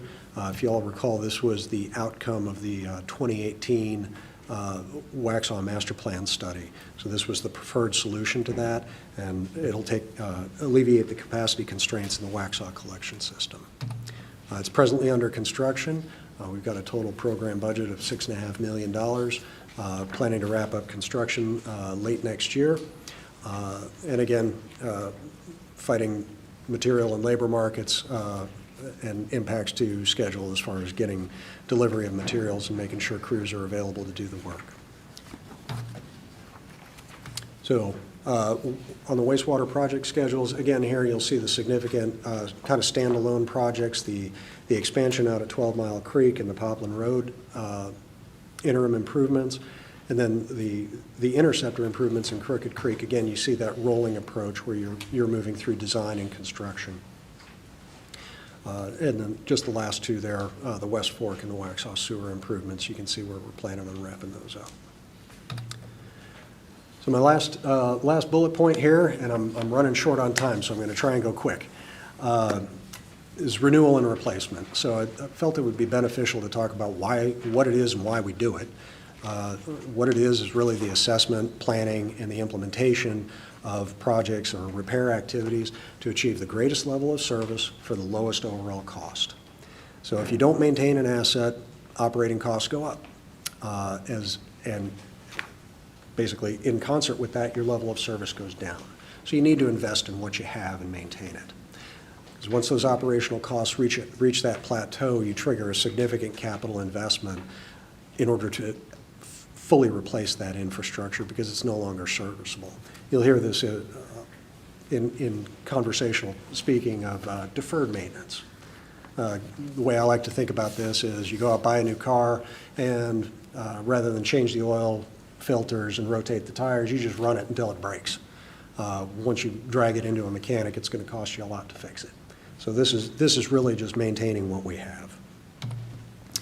Projects I'll talk about here quickly are replacement of our supervisory control and data acquisition systems, advanced metering infrastructure, the Tar Kiln force main rehab, our efforts on I&I, and then replacement of our gray water or septic tank and effluent gravity system septic tank and effluent gravity system replacement. Our SCADA project, what this is the network system that allows us to operate our collection and distribution systems. So this involves network systems, software systems, and communication systems. It's what allows our systems to operate efficiently. And we need to replace this entire system because, quite honestly, what we have today is obsolete. It's reached the limit of its useful life. It depends on proprietary software and hardware, and presently it doesn't meet best practices for cybersecurity. So we're making a significant investment. As you can see here, program budget of about $15 million to upgrade this system and realign it with what is needed to maintain the system and operate it not only today but into the future as well. And again, the main challenges that we're having here are really related to equipment acquisition. So we're in process with replacing the network systems, and we've seen a delay of about 4 months. And this is solely due to being able to obtain things like routers, firewalls. The commercially available products just aren't there. They're not on the shelves. So it's taken us a longer time to get this implemented. But as we wrap up those network improvements, we're looking to roll into the telemetry or communication system replacement and the associated equipment replacements that are going to take place at water tanks, booster pump stations, wastewater pump stations, things of that nature. Next project is advanced metering infrastructure, and this is really a transition of our metering infrastructure from the automated meter reading or AMR system to an advanced metering infrastructure. And there are differences here. So, and I'll talk about that just for a minute here. AMR gives you basically the ability to drive by a meter and read it. So you're picking up a data point from your customer once a month. AMI allows essentially a continuous feed of data. So it allows you to operate the system much more efficiently, allows the customer to identify if there's problems with their system, and it increases our operational efficiency because we don't have somebody in a truck driving by through all these neighborhoods to pick up those meter reads. So what it is the kind of the nuts and bolts of the system are just the metering infrastructure itself, so the unit that sits in your front yard. There's localized collection points and then transmission to a centralized hub. Can I ask you a question on that? Because I hear from customers Sure. that I got a $400 bill.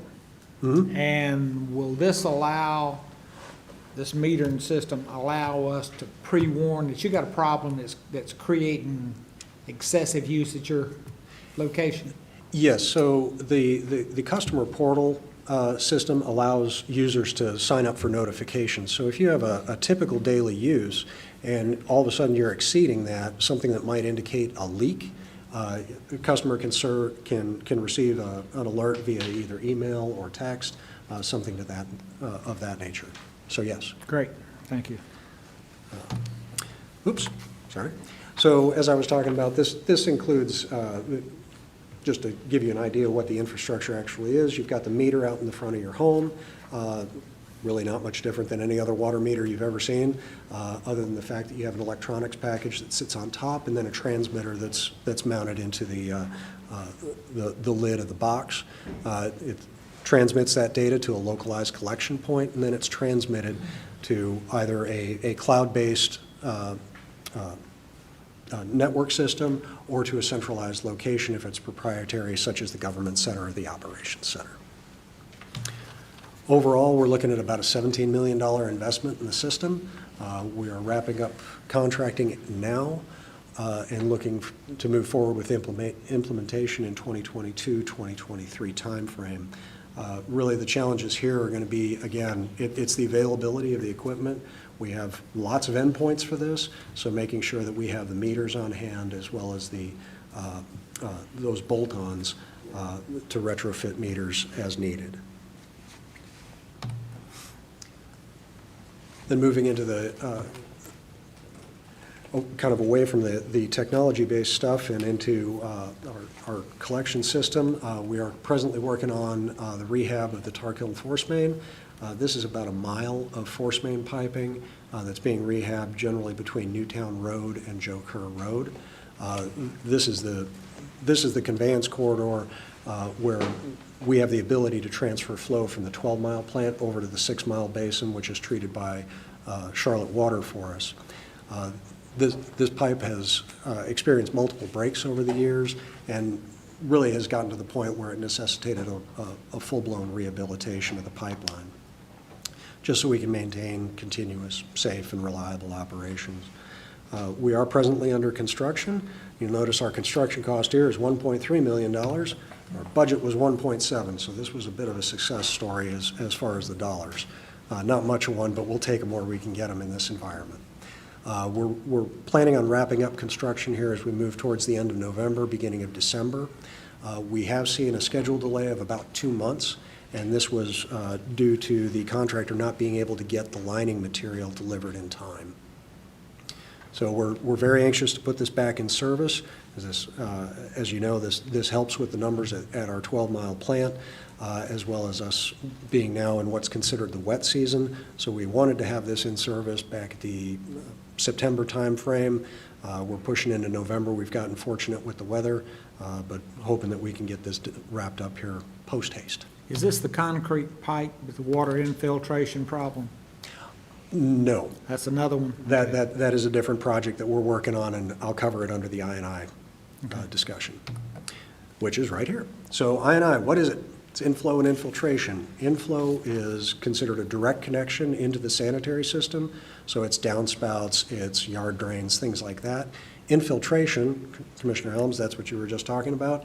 That's where you have infiltration into the system through degraded infrastructure, whether it's cracks in pipes or manholes or what have you.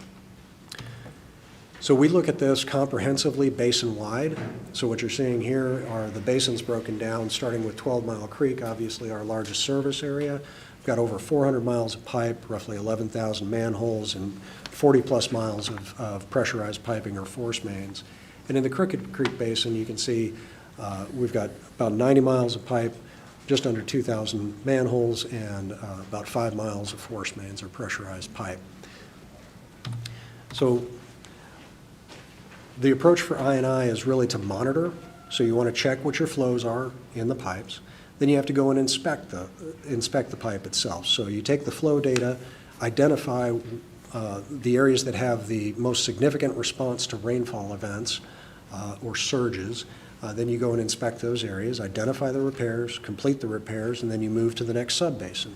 And this is just an ongoing annual approach to I&I abatement. When you move on and kind of look at our three smaller facilities or package plants, you've got Old Sycamore, Tallwood, and Grassy Branch. All of these are less than 10 miles of collection system piping, generally less than a couple of hundred manholes, and very limited pressurized piping. We've completed the inspection and rehab of all the infrastructure in these three basins as part of this rehab effort. Oops. So talking about what we do, as I mentioned, this is an annual approach. The 12 Mile Creek Basin, we allocate about $400,000 a year, every year, to go after I&I. And this includes taking a look at what we identified as some defects in the 42-inch concrete interceptor. So there were some leaking joints in the pipe there, a few manholes that needed some attention. That project's underway now. Got started up middle of last month, and we're planning to be done by the end of the year. So we should see results from that once that's completed. And then, as I described earlier, we're going to be moving on to the next area, taking some flow monitoring that we collected as part of the master planning process, and moving forward with identifying other repairs to be completed. And if you recall, here you'll see a significant discrepancy in funding here. The Crooked Creek Basin has roughly $10.5 million allocated towards I&I abatement. And as I talked about earlier, this was considered phase 1 and phase 3 of those interceptor improvements. So this is a basin-wide investment in I&I abatement. And really the challenge here is you're always chasing it. So I&I never truly goes away, but you're identifying those worst offenders and eliminating those non-wastewater flows from the system so that you're not having to build capacity to treat rainwater. So we're working on, like I said, completing those interceptor repairs in the 12 Mile Creek Basin, and then, as I mentioned, taking that master plan flow data and identifying the next areas to move to. How much capacity do we think we'll gain from that? I don't. Well, I guess, in terms of capacity, you're not going to gain any treatment capacity. It is what it is. We may be able to reduce inflows. I'm sorry. In terms of treatment capacity, that number at the plant doesn't change. We would go regardless of how much inflow and infiltration. How much will we regain? That, how much flow will we be able to prevent from infiltrating our system? That is a difficult question to answer because until we actually do the work and know what it is we're doing, and we don't calculate how much inflow comes in every crack. It's just difficult to know. We'll be able to know once we do the work, and we can monitor flows before and after. We can tell you after the fact, but it is challenging to be able to answer that question on the front end. I think your test said that you anticipated it was as much as 1 million gallons of inflow, which consumes your capacity that you're not going to change, right? Right. Yeah, so this would be reflected in the monthly actual flows that are reported at the wastewater plants. Can I ask you an unrelated question? Why are the manholes, so many manholes now painted fluorescent green? Is there significance to that? Fluorescent green. We have vent pipes that are painted green. These are the top of the manholes. I am not aware of why the manhole lids would be painted fluorescent green. That's just curiosity. I mean, I guess they don't want the tractor to run over them. Unless Andy's got something to add to that. And they can judge whether they've been inspected by paintment? What Mr. Neff in the back, who's responsible for water and wastewater operations, just said, and I don't know if you could hear it, is that in some cases they're painted green as a part of the inspection process so that the crews know which ones have been inspected and which All ones right, haven't. that's good. Thank you. Thank you. All right, last project I'll talk about here, and then you won't have to listen to me anymore, is our gray water or septic tank and effluent gravity system replacement. This is a system that includes a septic tank, and then we have a reduced size public main or a 4-inch main. So just for reference, a typical collection system is comprised of 8-inch piping and manholes, and there's no septic tank associated with it. We have these systems in the downtown Waxhaw area, as you can see here outlined in red. We have completed for this portion an inventory and an overall assessment, so we've prioritized out those projects, and we'll be moving forward with those over the next 3 years. And then this is the other area where we have this type of system, and this is in the Indian Trail and Stallings area. So you can see these are multiple neighborhoods, and it's a widespread system that we're looking to replace. One of the things to note here is that the program replacement for this, for the Indian Trail and Stallings area is a 10-year look. So it's a big project, it's a lot of investment, it's a lot of disruption. So year over year, we're planning on investing about $2 million to replace this system with a 8-inch gravity collection system. You said these are 4-inch pipes? Yes, That's what sir. comes out of a normal house. Yes, sir. I don't see how it works. Well, each house has a septic tank, Oh, and then you've got a 4-inch effluent line, so it's only carrying the gray water, not the solids. Well, I understand, but does it go to a larger line? Ultimately, yes. Okay. So how many homes are we talking? Approximately, it's on the order of 700 to 800. 700 homes and a cost per home. Let's see, what, 18 million, what's the cost? Overall program costs is right around $19 million. 700 homes. So $27,000 a home. Mr. Chairman, this was done years ago. I call it Ghost from Christmas Past. Developers were allowed to put in 1 septic tank per 2 houses, and I believe we still have a pump truck that we go pump those septic tanks out, and the only thing that leaves the tanks is the gray water. That's And what correct. they're trying to do is, over time, improve the efficiency of the operation. That's correct. When, this is one of those things, when we bought the farm, we didn't realize what we were buying. So who was in charge of the developers? Was that something we were in charge of, like Waxaw? My understanding of these systems is that they were put in with grant money from the EPA back in the late 70s. And I think Mark can probably help me out a little bit with the history on this. Yeah, that was put in the late 70s, about the same time as actually what precipitated Union County Public Works being formed was the issues that were being experienced in that area, but that was the EPA grant project that became part of Union County Public Works responsibility when it was all over. It's costing us $27,000. That's right.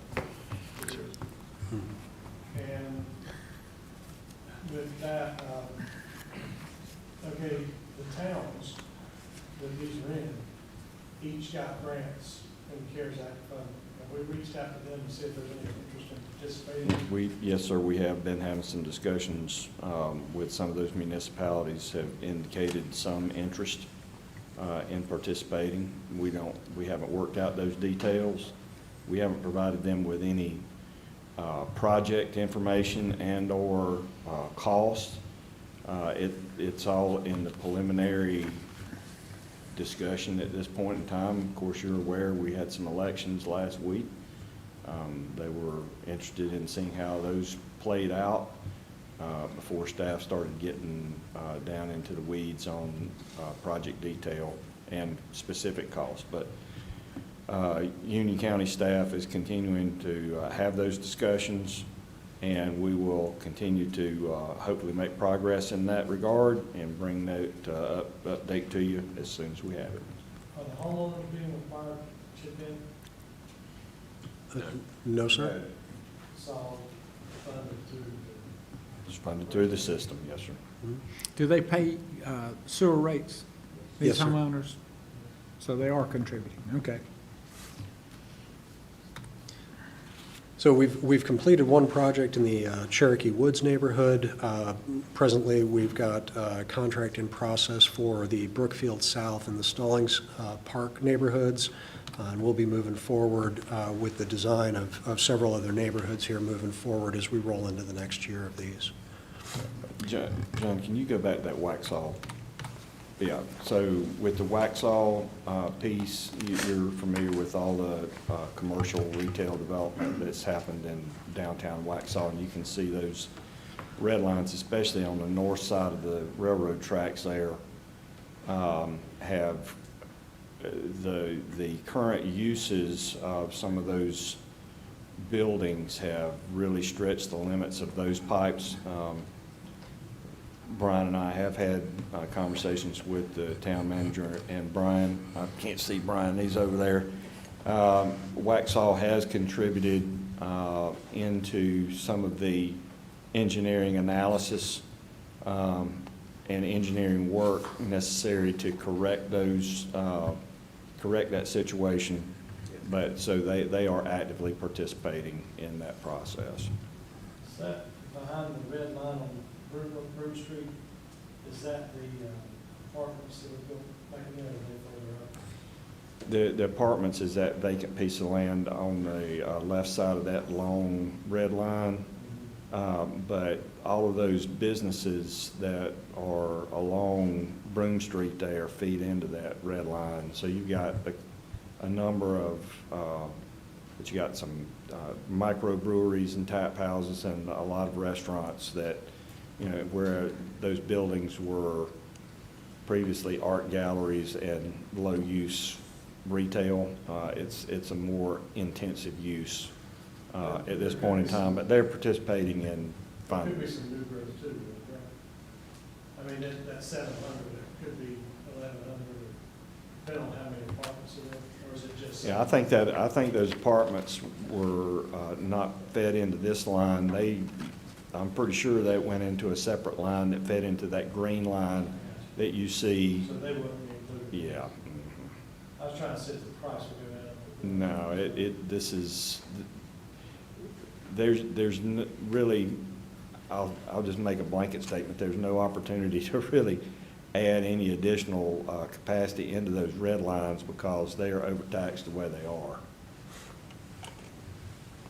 Brian, is that a fair statement? That's a fair statement, yes, sir. Yeah. Thank you. Sure. And so again, just taking a look at how the R&R project schedules align, what you can see are the two technology investments there, the multi-pronged approach with the SCADA system replacement, in construction or procurement of the network architecture systems, as well as moving forward with the software integration and proceeding with the communication system design, and then moving into construction following the completion of the network architecture piece. AMI, we've been in kind of the procurement phase of it for the last year or so, looking to wrap up contracting and then move forward with construction or implementation activities over the next 2 years. The Tarkill Force Main will be wrapped up here by the end of the year. The interceptor, repairs in the 12 Mile Creek Basin will be wrapped up here at the end of the year. And then the I&I programs and the gray water system replacement, those are really just year-over-year projects. So it's design, build, design, build, design, build over the next decade. So all that said, sorry I'm about 20 minutes over. No problem. But any questions I can respond to, I'd be happy to. Question? Mr. Manager, do you have anything? Commissioner Rushing? What is our income, total income right now in Public Works? Mr. Rushing, I take that to mean revenue for Union County Water, what we take in from all of our water and sewer fees and everything else, system development fees. I'd say roughly it's about $60 million. Is that right, Amy? So 60 million? Yes, And sir. what is our operating cost? Well, when we put a budget together, it's usually 1-to-1, so our expenses usually match our revenues. I mean, just to run it. I'm not talking about like upgrades or anything else. I'm just to, Yeah. Used to be around the 30 annual- million. The annual operating expense for us would be probably around 50, I'd say about 55. We'll get you the exact number since you're asking. And the rest of it goes into our pay-as-you-go capital program. right. How much do you think we put into that every year? Off the top of my head, I'd say Okay. last year we That's probably fine. put it. If we're going to be talking about this Monday, you can bring it then. So we can talk about it whenever you like, sir. Thank you, sir. All right, Appreciate thank you your very much time. for your time, appreciate it. And with that, I'll make a motion to adjourn the special meeting. All in favor? Aye.